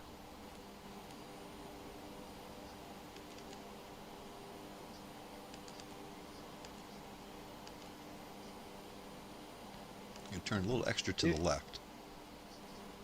If I make it, I'm curious to see how hot the brakes will be. On this 5,000 foot runway. Yep, stomp on those brakes and hit those reverse thrust. You'll probably do all right, I guess, if you got, as long as you're not carrying a ton of cargo. Are you the one in the beluga? I got 40 tons of cargo. Oh, well, good luck. Yeah, he is the one in that beluga. Or dump it off when you get there.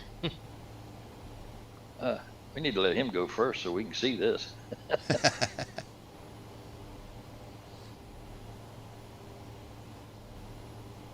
Well, it all depends on what's on the other side of that runway. You know what I mean? If it's just an open Shack. field, you're okay. If it's a building or a lake, you're not okay. A barn I don't full know. of chickens or a shed full of dynamite, either one would be interesting. A big old group of kangaroos. Okay, I'm going to start doing my slowdown, notches of flaps, gear, all that noise, all those chestnuts.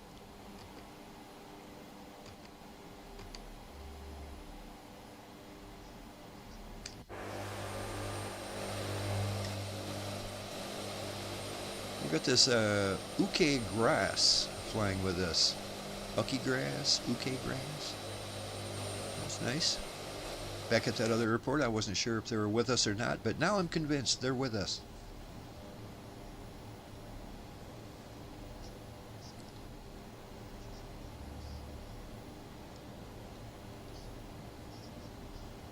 Yeah, that's a good point. Karma, you will be able to see us, and I like that in multiplayer. Kind of nice we can see the other aircraft. All right, get prepared for this runway because we're close.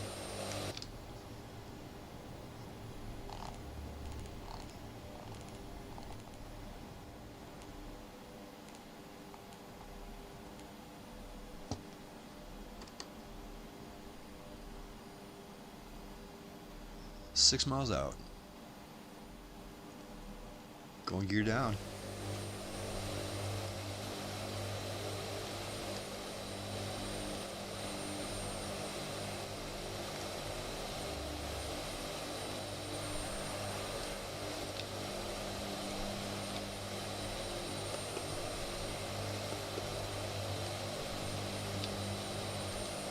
Y'all might see me pause for just a split second.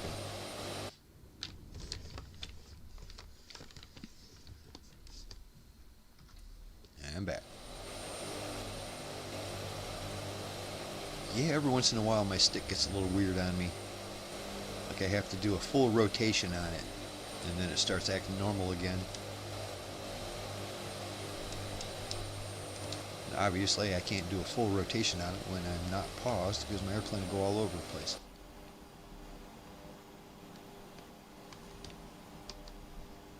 Okay, we're only 3 out. Don't forget your auto throttle.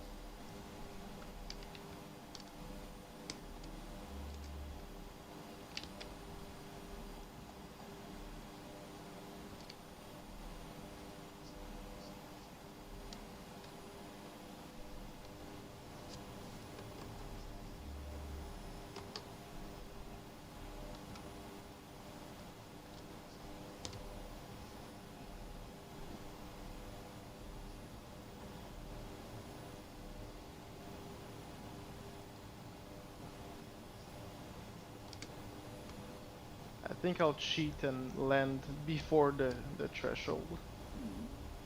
That works. That looks like there's going to be at least a couple 100 feet. Maybe even more than that. There's a nice run up. I'm not sure what your stall speed is on that thing, but It's use about- every mile per hour. It's about 115. Okay, yeah, that's not too bad. It's roughly about what we got here.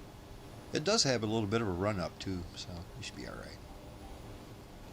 I just I got caught in the wake of somebody and it messed everything. Oh no. I have to do a go around.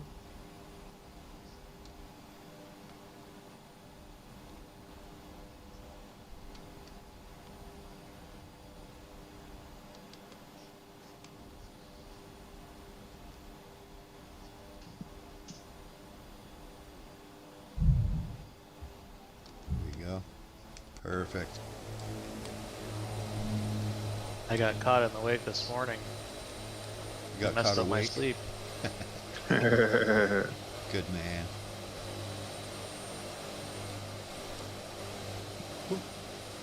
I thought I'd land a little bit long, give everybody plenty of room.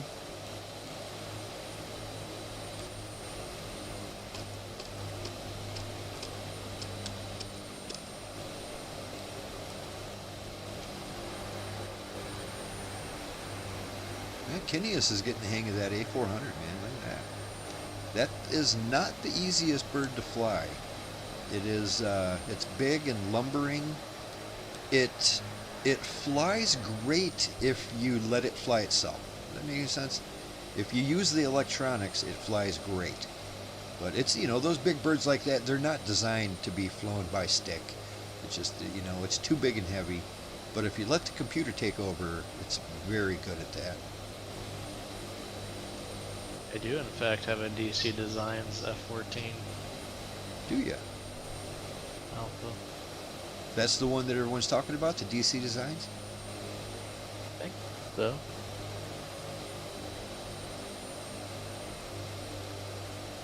Yeah, I kind of gave up early. I was getting a little frustrated, so I'm looking to see now. What else you got? Yeah.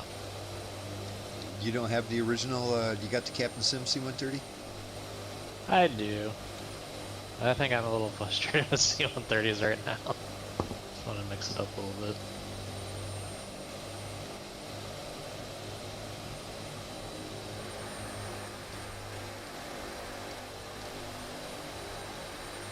It's pretty bumpy ground around here, isn't it?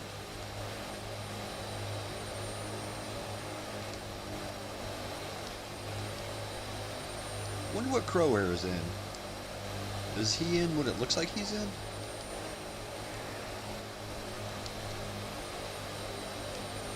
It says B60T, which I think is the is this B90.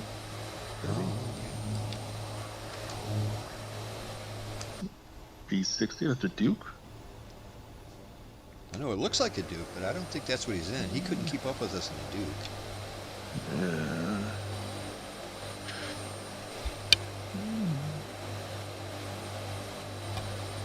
Alright pilots, it is 38 past the hour. At 48 past the hour, we're back up in the sky. So yeah, use this 10 minutes. Go down there and like and subscribe. That's a great use of your time. It makes everybody happy then. Like and subscribe, that's good for all kinds of stuff. Grab yourself a drink and a snack and we'll meet back here in 10 minutes.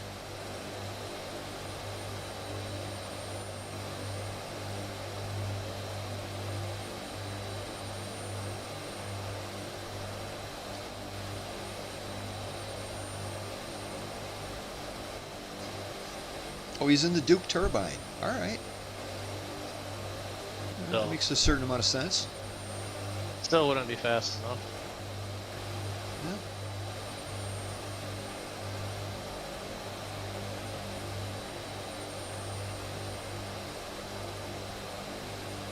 I suppose maybe if you flew high enough, you'd get a good ground speed, at least catch up, keep up.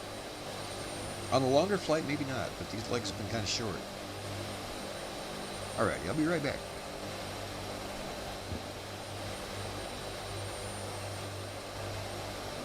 Oh, he says sim rate for the win. He did some time compression. Ah, that'll do it.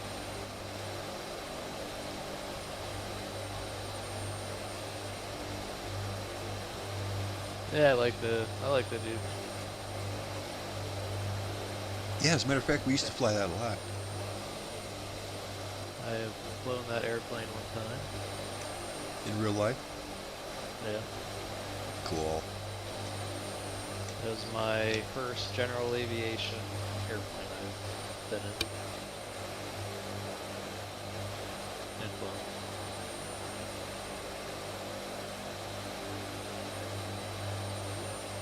Alright, right back.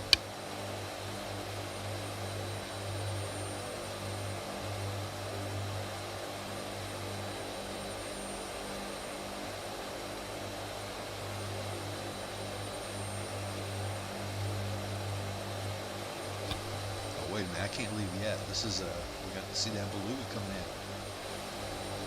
You can do it, buddy.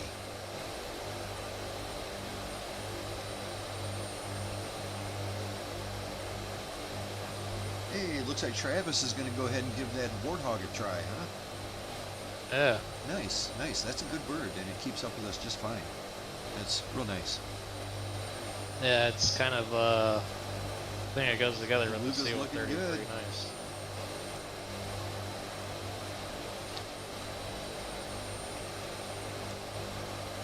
Just look at the cranium on that thing.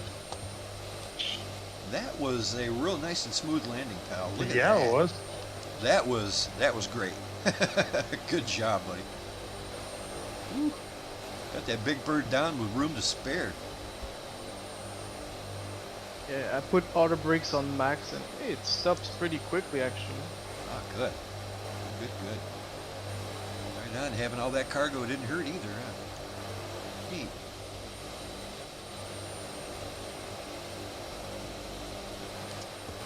All right, now I'll be right back.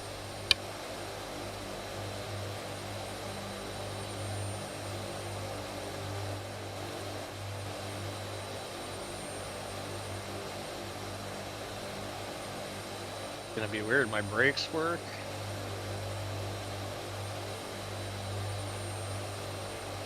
What do I do with myself? You know, guys, I'm guessing what your sizes are because I don't have the aircraft you guys have. So I'm just guessing.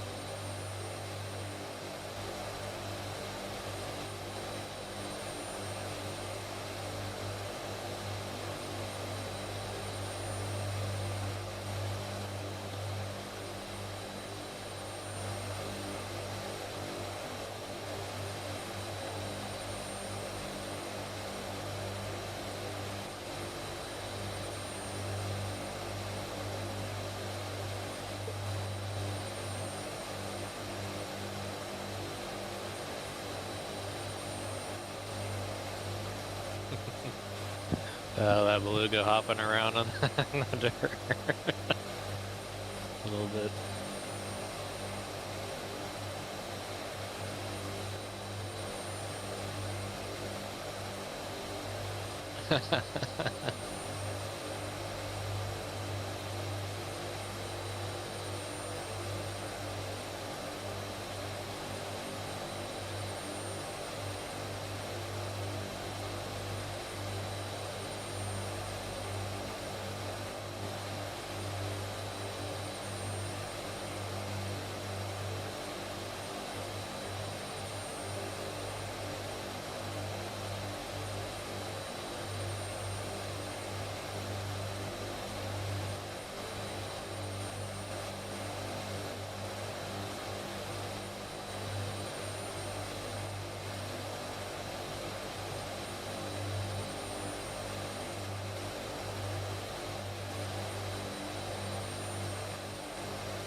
Yeah, fantastic. What a good group flight tonight.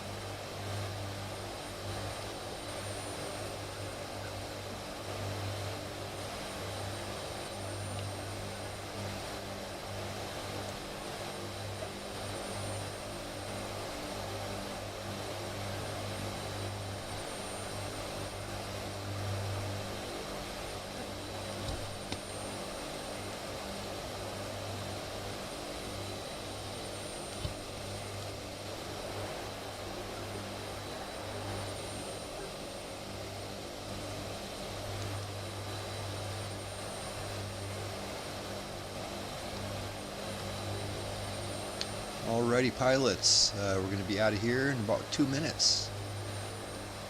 Taking this runway, and let's get ready for this final leg of the evening.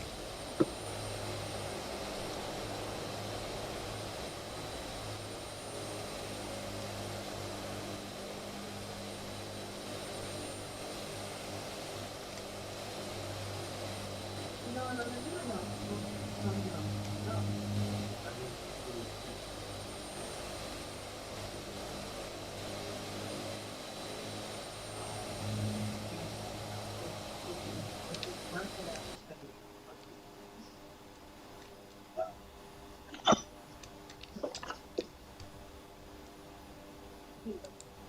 sure you get that CDI set properly. As we take off out of here, we're only going to have to take a slight left-hand turn. Not much of a turn at all, actually. We're going to turn left to a heading of 204. Left 204, that is. Once again, 8,000 feet should do just fine. Count on 8,000 feet at 250 knots indicated.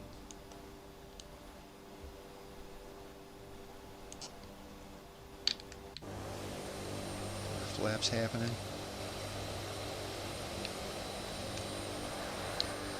Yeah, I gotta admit, it is nice not having that weird prop vortex anymore. That was a little too much.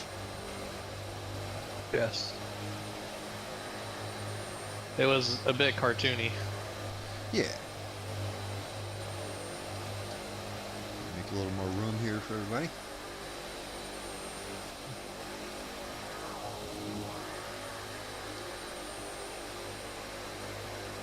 I'd still like to see them just tweak it so it's not so pronounced. And I'd like to test it a little bit.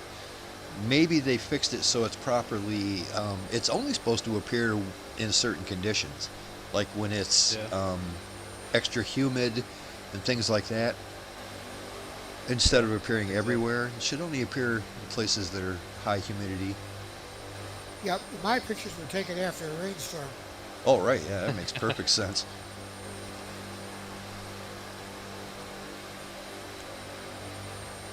Now, granted, that was a long time ago, and it was my really, really low resolution camera. I don't know, those pictures look pretty cool. That was taken with a 4 megapixel camera. Oh, really? Well, you do know your way around a camera, pal, so yeah, everything you've shown us always looks really good. I love your wildlife pictures. Megapixels. Well, it doesn't matter. Everybody's going to mirrorless now, so that's a big deal now. I'm not going mirrorless yet until I figure how long I got left. I don't know if there's a point, really. I mean, I know the mirrorless is great for like video, doing video with as well, but other than that, if you're just going to do photography, I don't know if there's a big advantage.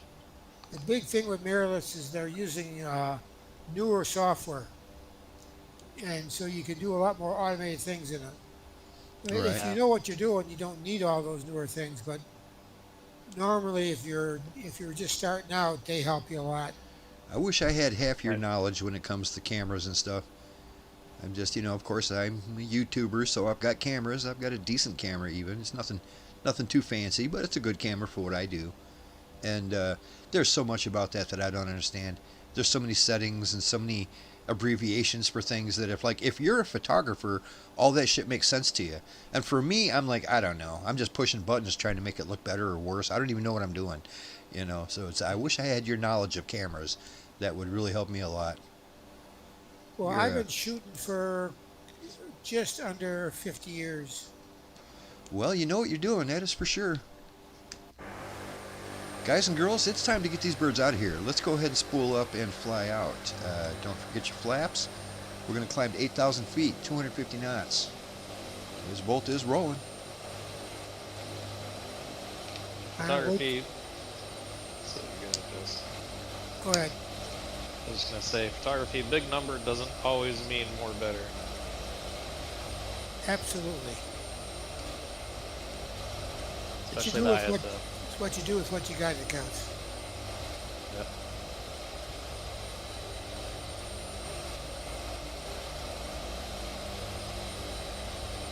Well, Karma, you were very welcome. He says, thanks for hosting these flights. You're absolutely welcome, buddy. This is one of my favorite things to do. I don't mention it much on the streams, but we fly with a community called MS Flights. There's a community that we Oh geez, we started the community over 14 years ago, and we've been doing this for 14 years. We all have a big love of aviation, and we have many different levels of skill around here. Some people like Travis and Coast are actual pilots from back in the day. And yeah, we have a good old time, and we just get together every Friday and have fun. So I'm glad you're enjoying the flights, buddy. Thanks for coming around.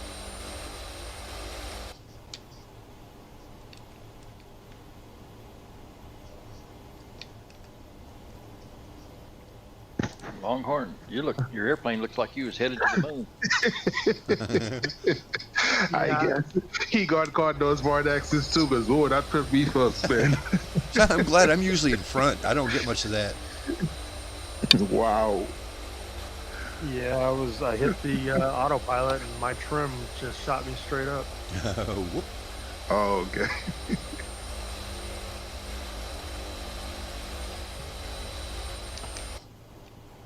All right, turning left to a heading of 204, and we're right on course.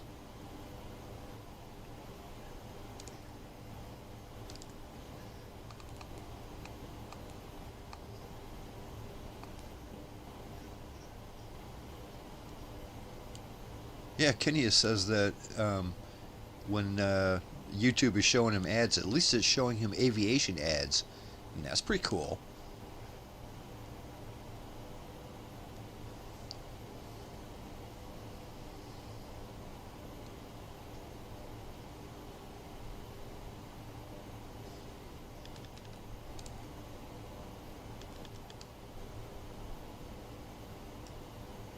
Alright, climbing through 7,200 for 8,000.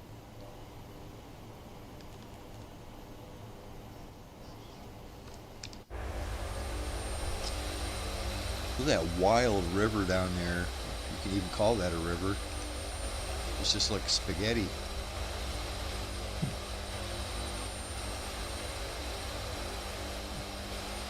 Foster River. The Pasta River it is.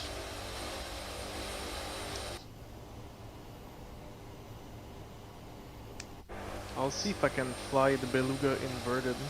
Oh. That'll be fun. You could probably do it in the game, but I'll bet you they wouldn't do it in real life. Unless they had one they wanted to destroy.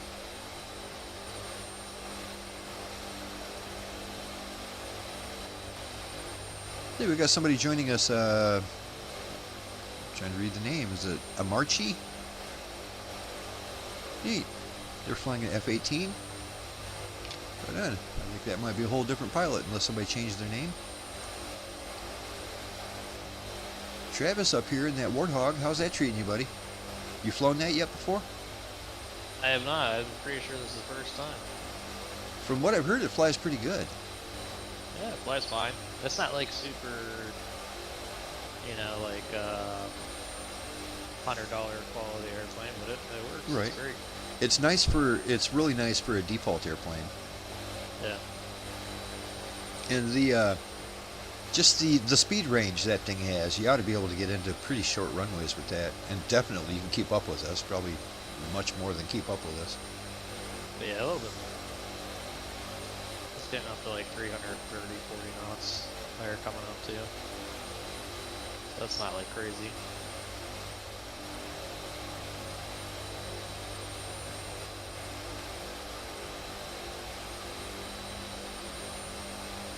And I'm not getting that stupid stuttery thing, at least not yet, so I think I'm gonna boil that down to something with the airplane or the install or whatever. I'll clean it up. Well, whatever it is, changing planes fixed it at least, right? Yeah. Good. I did close the sim all the way out and reopen it just to clear everything up. Yeah. So far, everything looks pretty good for you, huh? You're smooth as silk up here, I know that.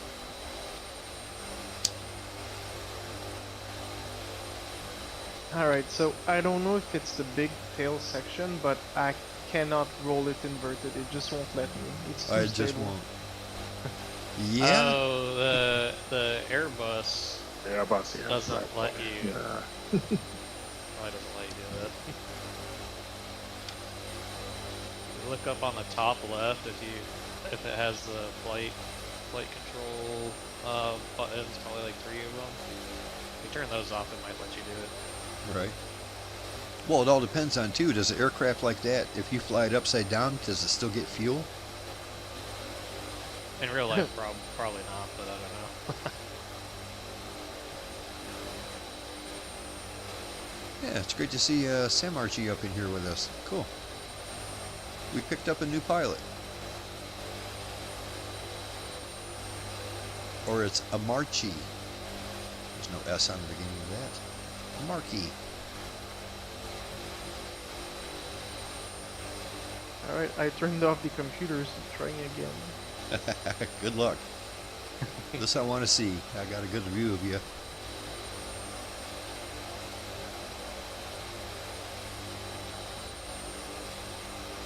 Oh, there he goes. Nope, it's not doing it. Not quite, huh? Well, I guess that's for the best.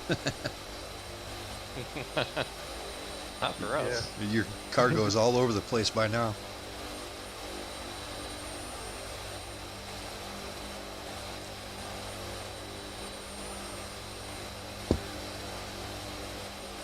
Remember PR Dude? He used to love flying everything upside down.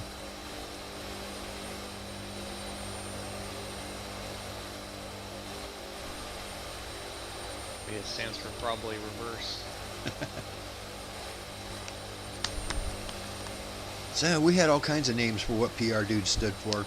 Well, for one, he was from Puerto Rico, so I think that's what it actually stood for, Puerto Rican dude. But being that he was the friendliest person you ever talked to, the absolute, like, the pillar of the community, and so it kind of stood for public relations dude, because he was just the nicest, friendliest guy ever. Anytime anyone joined us, he was just all happy and friendly, and he was just the nicest spokesperson for the group ever. You know, he was just so friendly and happy. Wonder what ever happened to him. He was from Florida, wasn't he, Travis? Yeah. Yeah. I think he was near the Orlando-ish area. Yeah, I think he's probably no longer with us.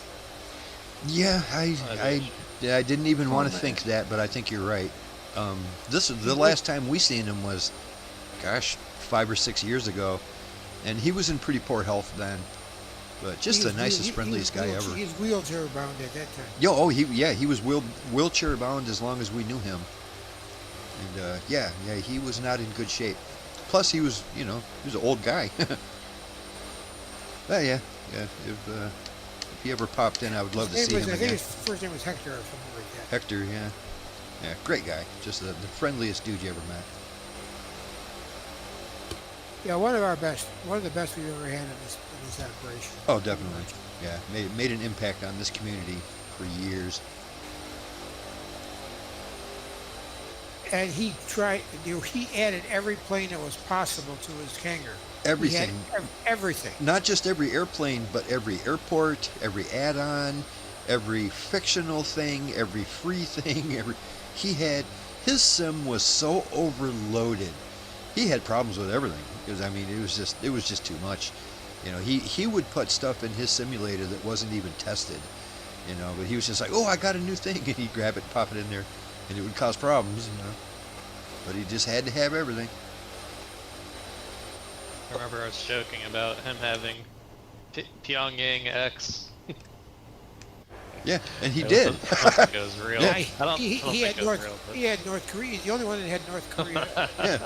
We're flying around North Korea, and we got like the basic of most basic airport stuff. And of course, PR Dude, he's got people walking around. He's got special scenery. How the hell do you get special scenery for freaking North Korea? He had it. Wow, look at you guys up here. This looks great. Maybe it was a North Korean tour package. Maybe.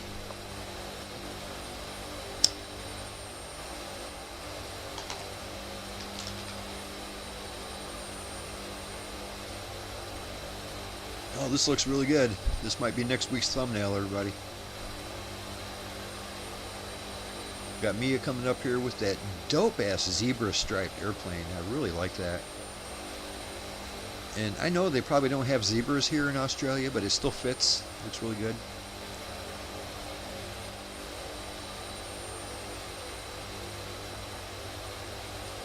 I can see that airplane bringing cargo in and out of the outback.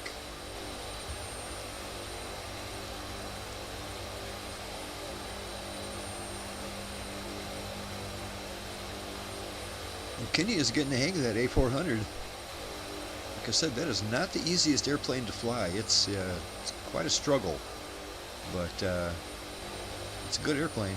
I like it. Broke my autopilot again. You did? Didn't that Something happen last happened. week? Yeah, it did. Do you I know don't what it what's was? going on. No, I don't. Weird. Is that why you just did a loop? Yep. Oh, you saw that? Yep. Yep, that was the cause. That was what it was, huh? What's it doing specifically? It's like it's not bringing you to the right altitude, or it's just everything's real extreme. Everything got real extreme all of a sudden. I'll tell you, Artemis 2 had nothing on me there for a minute. You were going straight up to orbit. Oh, I did a full loop. Did you? Nice. That's a good thing you had plenty of altitude. Emptied my honey bucket in the back. That's all. Oh, I'm trying to That's pile on the hilarious. floor now. First it was on the ceiling, now it's on the floor. It's all over. Yep. Well, at least you got that guy back in the tactical seat to go have him take care of it. I'm having to push my yoke full down just to maintain level flight now. Really? Hit your trim, or try adjusting that dial. 'Cause that's what happened to mine when I enabled the autopilot. It shot me straight up, and I It had was- to like massively start turning that dial down. It was trimmed weird, huh?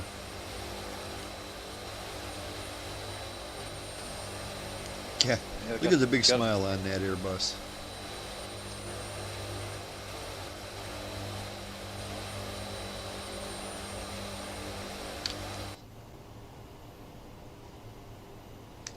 Alrighty, we're already getting pretty close here. We're only about 70 miles out. So bear that in mind. How about a little airport information? That'll help.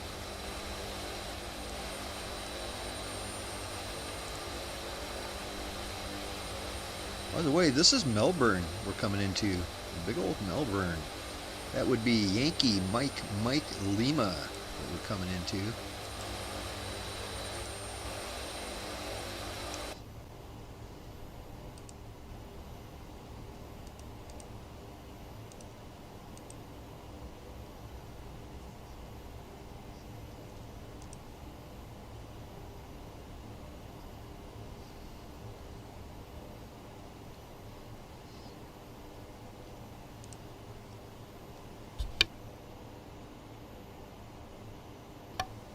All right, pilots, as we're approaching Melbourne, keep this in mind. We're going to be coming in on runway 16.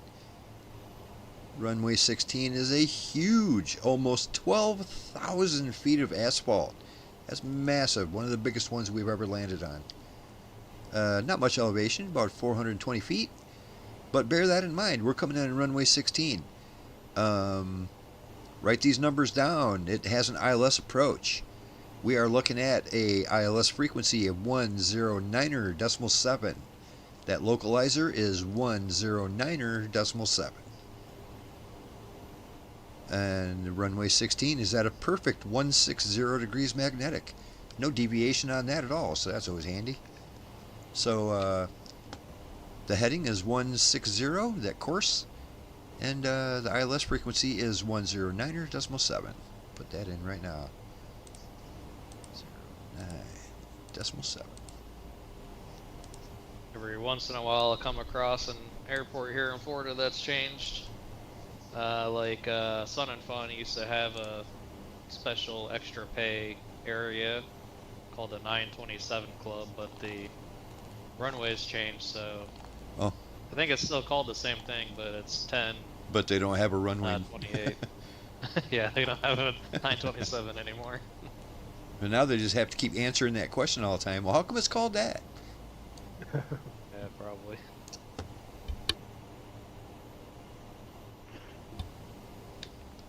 All right, yeah. Bear in mind, runway 16, 16 when we get to Melbourne. That's only about 55 miles away.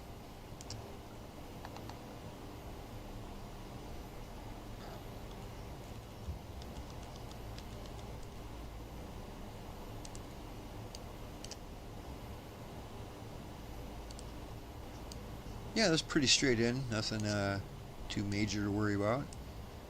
We ought to be able to do that ILS easily enough.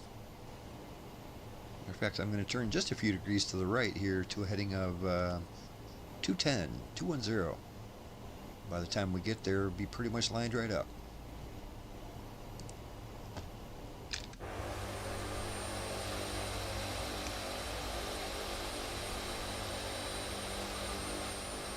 What an absolutely fantastic group tonight. Great pilots, each and every one of you.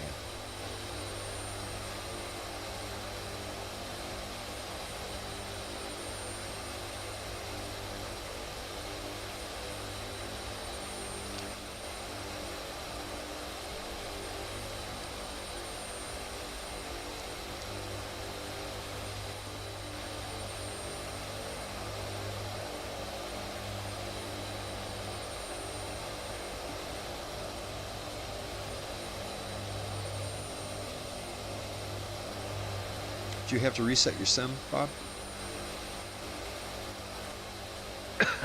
No, I went out of it, tried to come back in, and all it did was nosedive me into the ground. Oh no. Oh knows. You know, once again, it's like these issues like this. I hate to say it, but I think they're Dirty 30 related. You know what I mean? It doesn't appear like all the aircraft are doing that, but the Dirty 30 has weird, random stuff. Stuff that doesn't happen to everybody all the time, but it happens to some people sometimes. Mine seems to be like way overly sensitive now. Is it? Gosh, mine almost seems the opposite. Like when I'm moving my pitch trim knob, it works perfectly now. I haven't had any trim issues though. It sounds like trim might be a little bit weird, huh? Well, when I was trying to take off, I mean, I can't keep that thing level on the runway.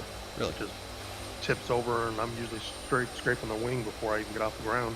Ooh, you Yeah, might have had a good that. crosswind. It's kind of just really bizarre how we're all having a little bit of different issues. The ones Yeah. that are having issues. Yeah, they're all slightly different. Well, knock on Maybe wood, just I've been having a pretty smooth flight so far. You just need a clean install. Just go in there, make sure everything's deleted, and then let it go again. You never know that since there was a big sim update and a big Dirty 30 update, they might both need patching. You know what I mean? Yeah. Actually, they have mentioned that it was mostly geared for Xbox and PlayStation, but that they are going to be trying to push a patch out here as soon as they can for some avionics issues. There was something screwed up on that, eh? Yeah, big enough to be a problem. They need to do a quick patch. Sure. So hopefully that'll come out this next week. Maybe that might help something. So guys, we're only about 37 out. I am going to, at this time, I'm going to drop down to 4,000 feet. And hopefully by the time we're within 26 miles, I will be within range of that localizer. So yeah, I'm going to go ahead and drop my altitude down here a little bit. Yeah, my pitch trim knob is working like a champion. It's freaking awesome. I'm glad I got my brakes to work one time. Like, I know I'm not going crazy, but... Right. It was weird that it fixed it, but it only fixed it once. It didn't fix it the second time. It's always something. Great big that wind was farm. also messed up before, so... Well, it did the same thing last week, didn't it? Yeah. For the update. But once again, it's like different people are having different issues. It's very bizarre.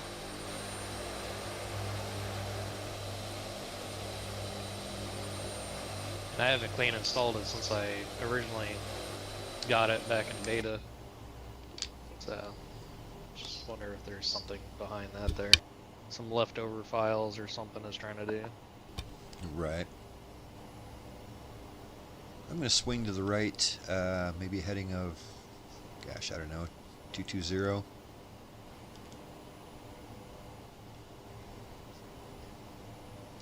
Because we're going to be picking up that localizer transmission in about 4 miles, maybe 5.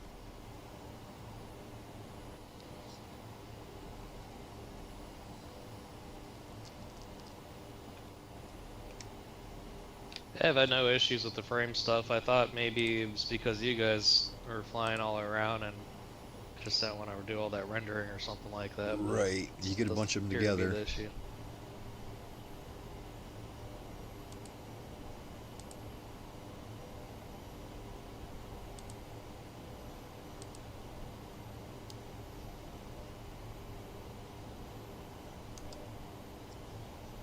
Alright, I should pick up that transmission at any second now.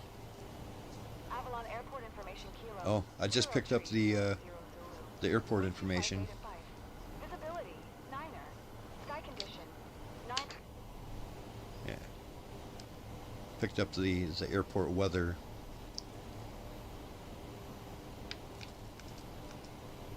And I also picked up the localizer. ATIS, the greatest. Yeah, picked up the ATIS, the greatest ATIS.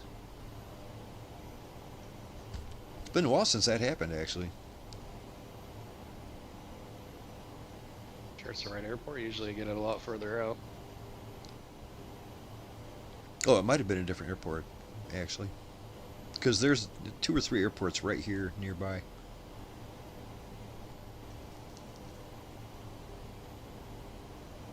All I know is I had to turn it off. It was annoying me. Yeah. I just swapped frequencies.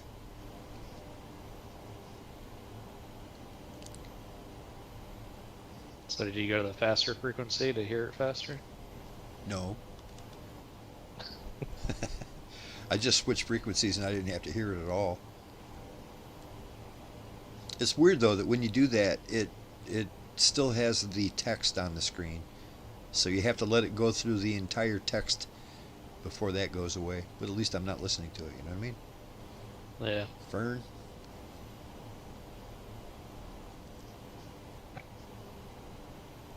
Yeah, I'm trying to swing out to the right far enough to latch onto that. Well, I'm going to go ahead and hit my approach hold right now. Let's do that. Let's see what happens.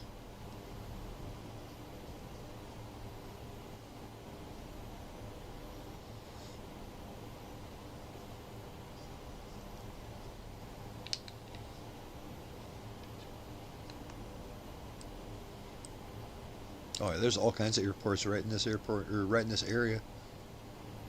There's 4 of them, 5 of them, right in the bay.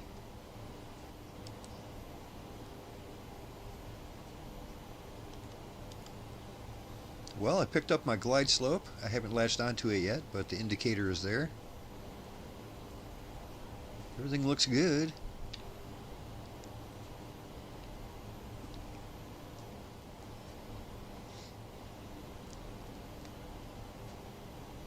I'm just a little worried that when it grabs onto the localizer, it's going to be a little jarring because I'm having to go quite a bit to the right. And I'm almost going to be latched onto the glide slope here in a second too. Kind of hope I grab the localizer first.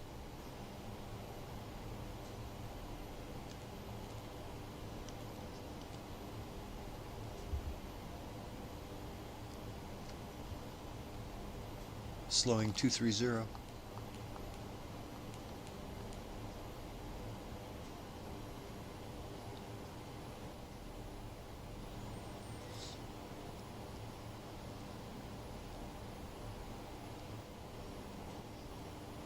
I'm almost lined up with the runway now. I should be turning final soon.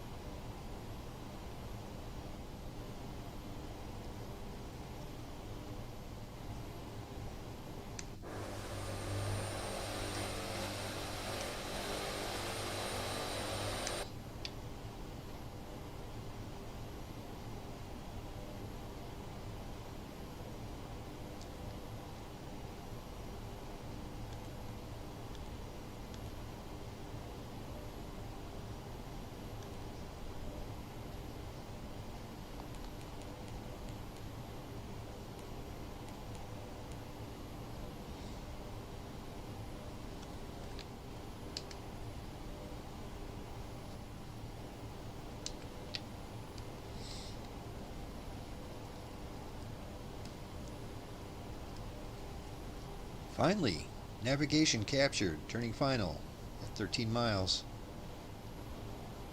Glide slope is soon to capture. Glide slope captured. All right. Fully established for runway 15, 16.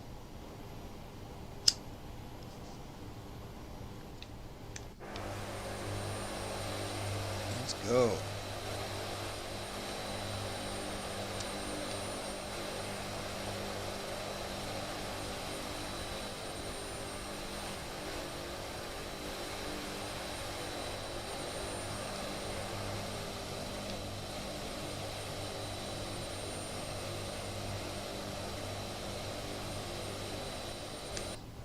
Got a real nice approach going on here. And my stick is doing all kinds of weird things trying to keep me in line. Alright.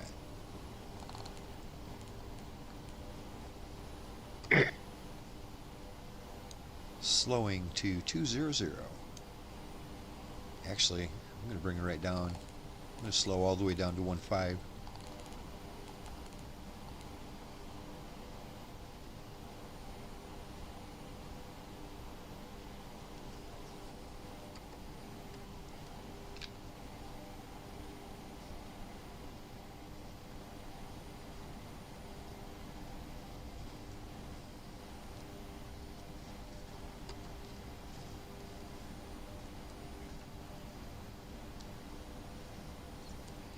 Yeah, it's kind of neat flying around. Like I said, in Australia, it's daytime right now for them. It's kind of early. It's probably around noon, I'm guessing.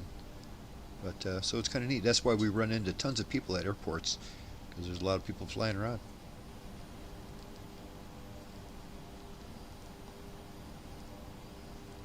Plus, these last couple of airports have been pretty big places.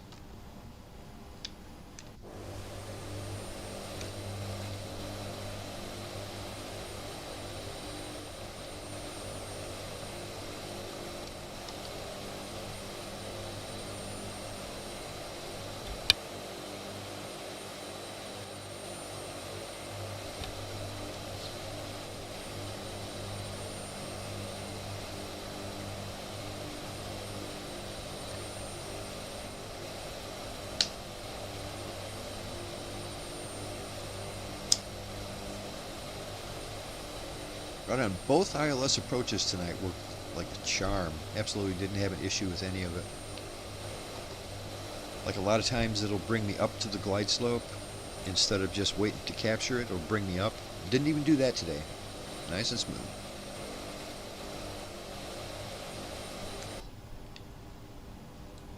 Yeah, it really shouldn't be bringing you up to the glide slope.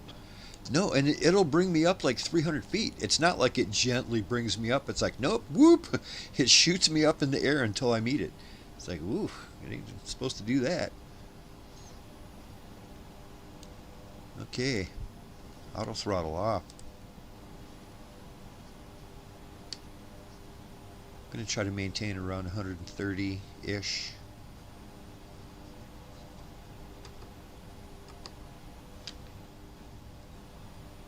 Oh, I already blew past that. Alright, let's see here. I'm going to try to land a little bit long. We got plenty of runway, so I'm going to land long so we don't get too bunched up around here.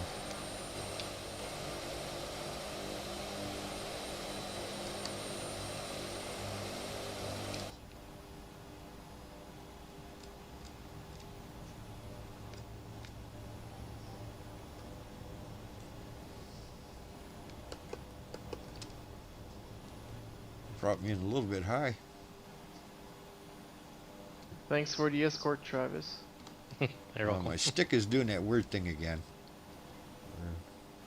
There's no way to get it nice and smooth. Whoop. Gotta give it like a complete circle here.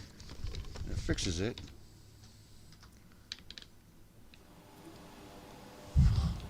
Still came down hard.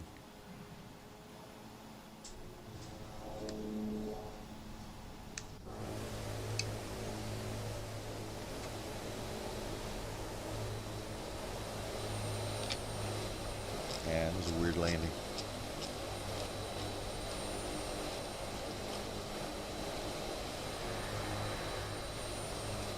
What's over here? Not much. Okay, yeah, let's meet up over here on the tarmac and have a little tarmac time.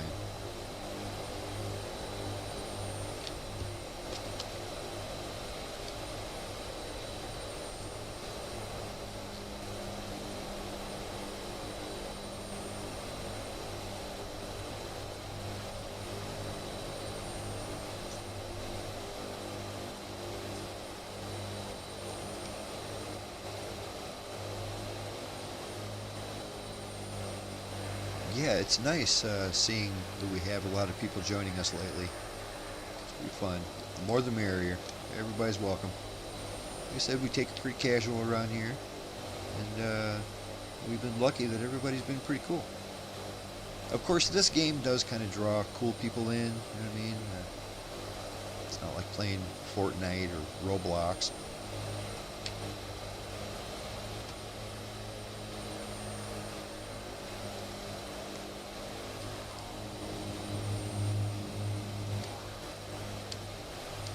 Yeah, let's get a nice long lineup going here. How about on this yellow line?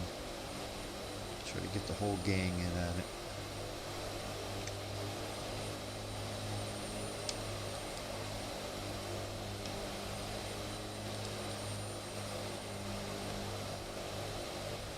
Yeah, we'll do this yellow line here. It goes further. The taxiway, the center of the taxiway line.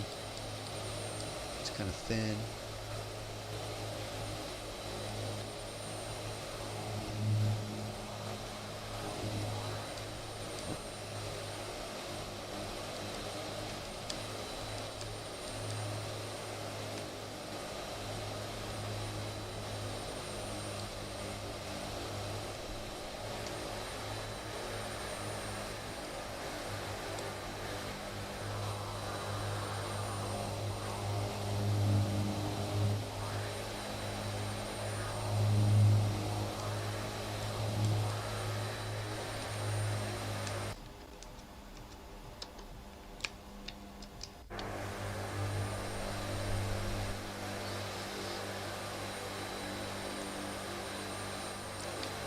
Look at that massive fish.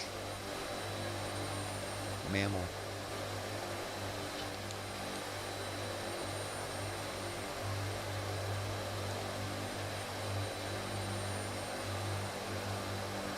So how much of that cargo made it all the way here?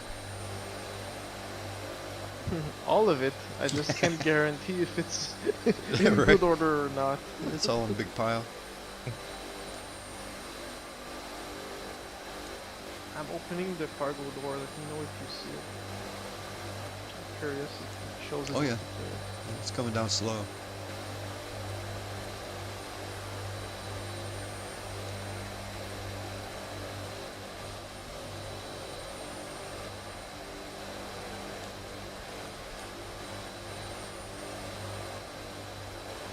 Oh, maybe it's not coming down. It's like a shadow I was seeing. It's like the forehead that's opening up. Oh, okay. In that case, no, I do not see it. Does it kind of split down the middle and opens on both sides? Yeah. I can take a picture if you want. I'm just thinking I might be able to see it if I was in the right place.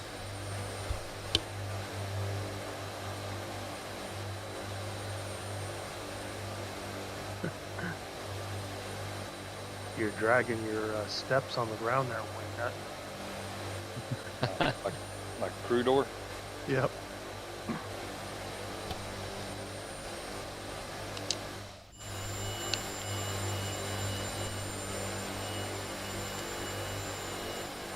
Look who's talking.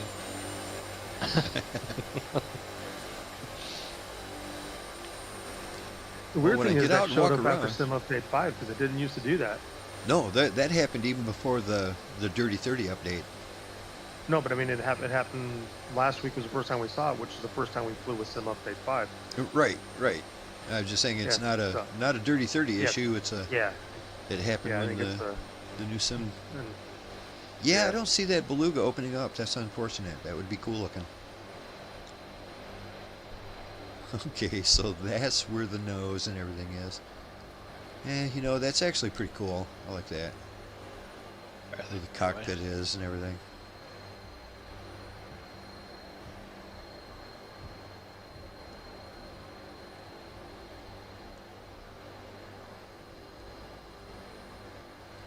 And this thing doesn't even have 4 engines. That's crazy.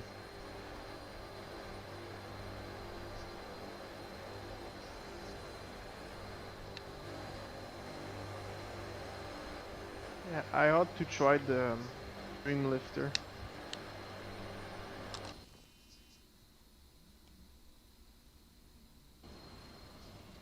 Oh, they changed the way you open up the doors, or the display you get for the pop-up when you open up the doors now. You Oh, don't get that really? little bar showing that they're opening. Oh, I did see in the patch notes something about that. I wasn't 100% sure what they meant. They said something like they're going to leave it up to your crew to do it instead of having a slider. I don't know. Is Yeah, there well, I just a just big hit the button? button, and then it pops up a pop-up where you just hit open or close, and then for the ramp you could either do airdrop or full. Uh-huh. But it doesn't show that little bar moving across as it's slowly Oh, opening anymore. right. Okay, that sounds exactly like they said. It was weird how it said it lets the crew do it now instead of a slider. Maybe Whoa, that that got just loud. means that they're automatically I just they'll just do it for you. You won't I see opened them. up my crew door and it got really loud. Might need to get everything open, then I'll shut off my engines because I know these are loud. Oh, put chucks on, external power.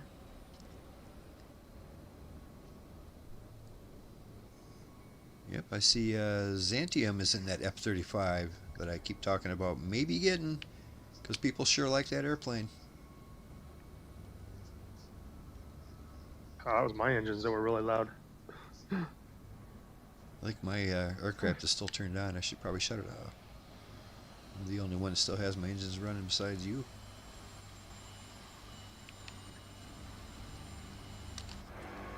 I gotta walk over there and check out that beluga. Yeah, it's pretty cool. Look at the look at where the cockpit is. It's just kind of funny.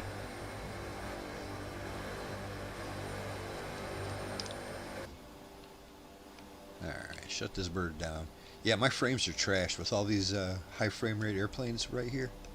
It's killing me.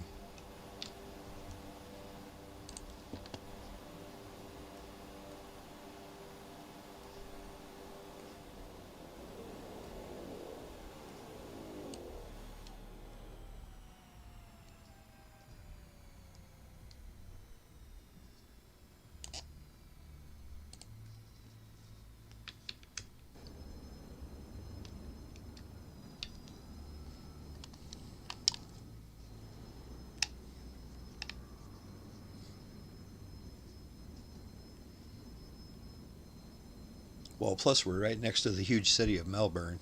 That's got to be pretty bad for the frames too. Oh, what a nice group of planes. Look great together. And shut my engine down, but I'm not sure where the buttons are.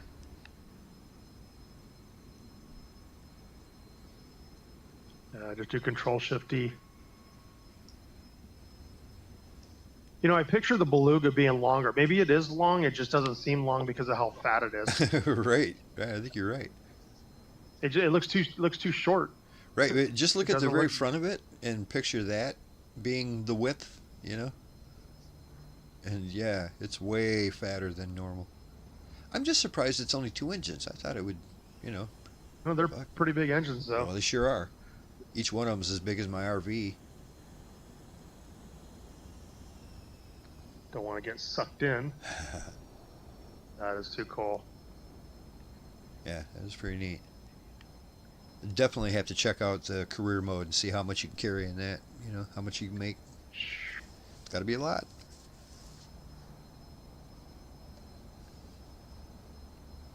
Reminds me of the alien from SpongeBob with a big bully head. It really looks like a freaking dolphin or something. Looks like a whale. Wow.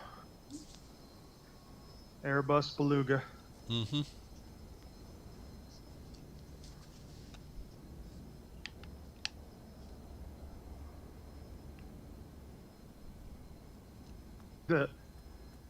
Got an Airbus 320 going through it, Oh, really? and it just dwarfs it. Yeah, this is Look, twice I as don't have long any as weird. the, I don't have any weird traffic right now. Just a lot of airplanes. Looks like an air show around here with all the variety.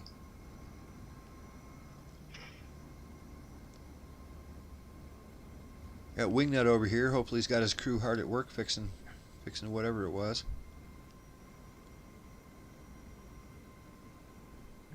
Yeah, I still don't know what's going on with it. Get those people on it. Well, the thing that sucks too is that the exact same thing happened last week. Like 2 weeks in a row. Just the weird.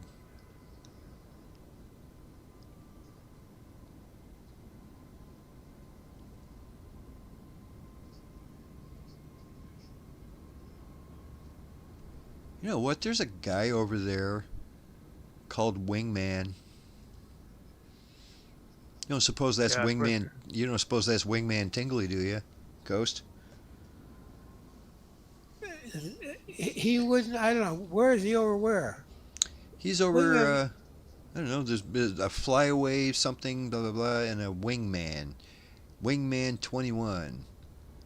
I don't think so. You know, Really? if Wingman Yeah, there's was probably here, a lot of people called Wingman.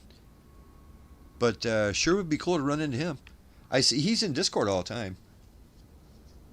He can fly, that's for sure. He can really fly. We used to play Elite Dangerous all the time too, me and him. That space game, he was all into that.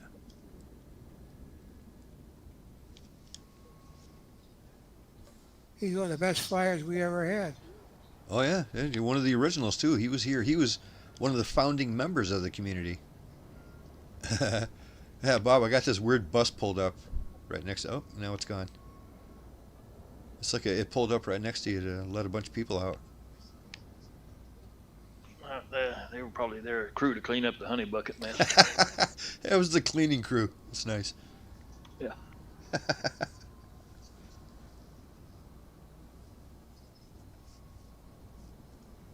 Karma, have a good night, buddy. It was nice hanging with you.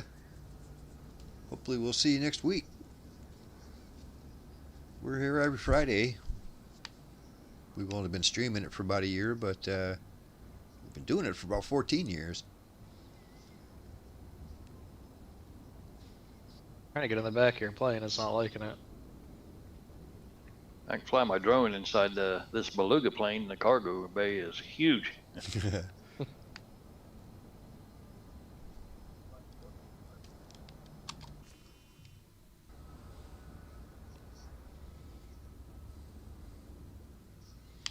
Oh yeah, it is.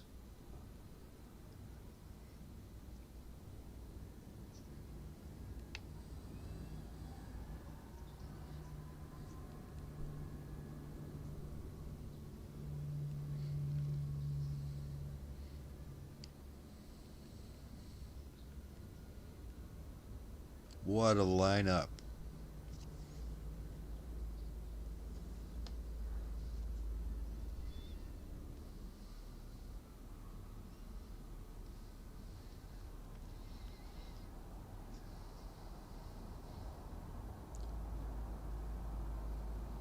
Yeah, Mr. Newbie, it was nice seeing you in that C-130 tonight.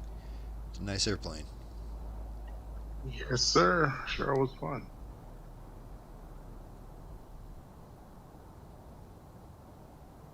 You know, with everybody having so many minor issues with the C-130 lately, I'm almost considering maybe next week going back to the original. Well, not the original, but the Captain Sim, the C-130H. Just because, why not? They're both fantastic. And that one's way simpler. It's a way simpler beast. Where are you at, Coast? I crashed in the last airport and I got back up in the air a short time ago.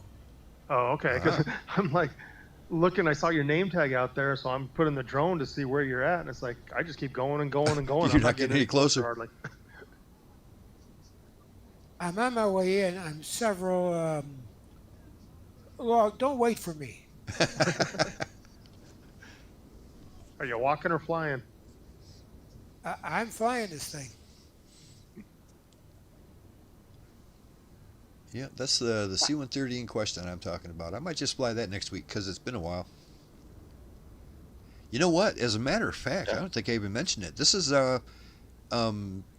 after this week. Like next week, we're not taking off out of here, which is Melbourne. Next week, we're actually going to be taking off out of. We're going to be in New Zealand. We're just going to skip across. Let me get the map out here.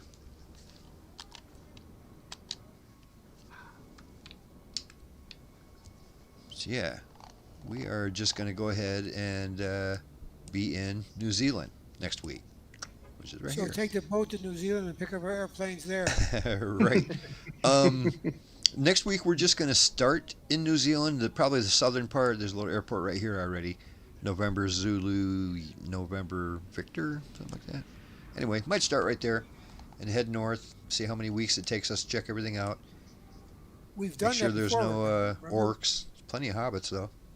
Remember, we had to go out a long way, and we used that justification for you starting someplace else. Yeah, yeah. Well, what we used to do too is we would just, if it was a long flight like this, we would just like watch a movie.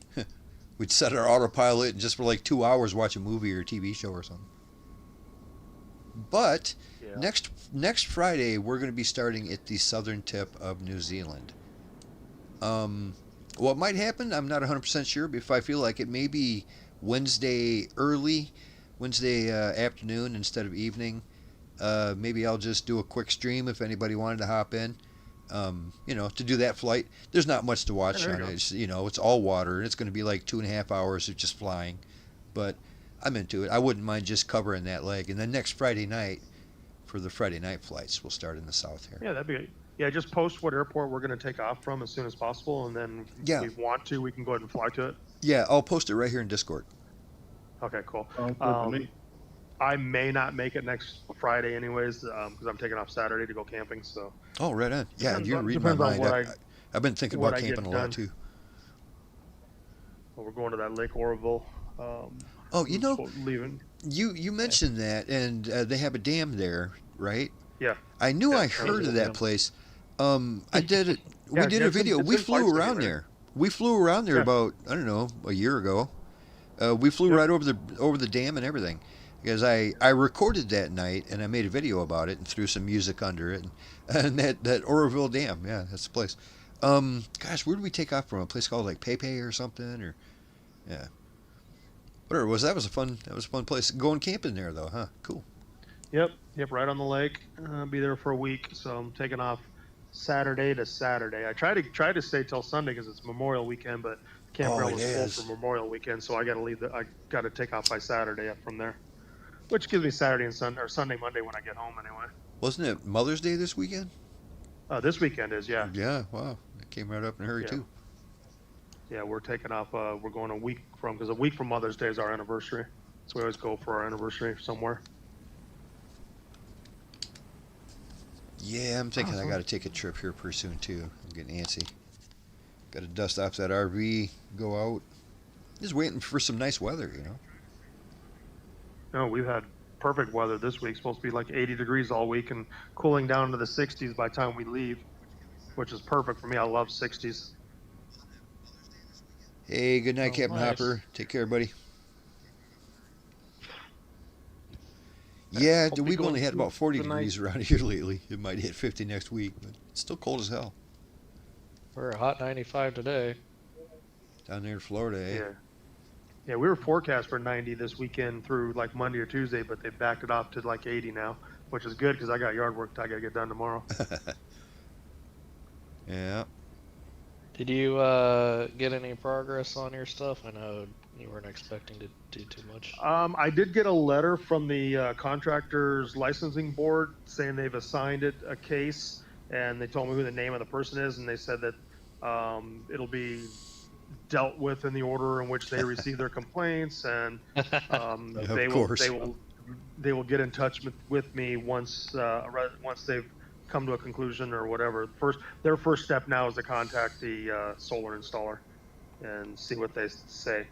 So. Well, I'd still try to call also. Also, I did fill out a claim with Solar Edge too.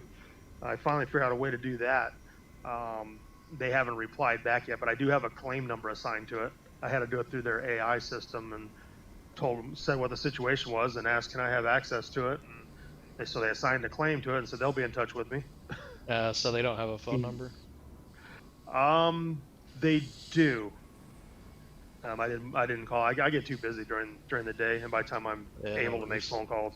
But so I did do the claim though, so I do have a claim number. So I'll see how it goes, and then next week, and then if I haven't heard anything from them by the time I take off, then I'll have that week that I'll be able to call during the week and say, hey, what's going on with this? Or you got my message, Yeah. Well, hopefully it works out. But this weekend I'm actually going to file a complaint with the Attorney General's office and the Better Business Bureau. Oh, Jesus, getting to that, huh? So I'm filing complaints with every government agency I can now because my solar stopped working back on February 20th, and I'm getting like $300 to $500 every month added to my electric bill that I'm going to be having to pay at the end of the year. Yeah, I think my system just already. crashed. Yep. Yeah, my game just crashed out. Well, that's not this would be a good time as any to go ahead and I'm going to go ahead and end the stream here. But yeah, everybody, it was a fantastic flight tonight. I really enjoyed that. We had a great group and a great time, and everything looks really nice around here with that new Australian update. But going to go ahead and call it a night. We're going to meet you guys back here Friday night. We're going to be flying around New Zealand. Going to be a good time. So everybody have a good weekend, and we'll see you next time. Bye now.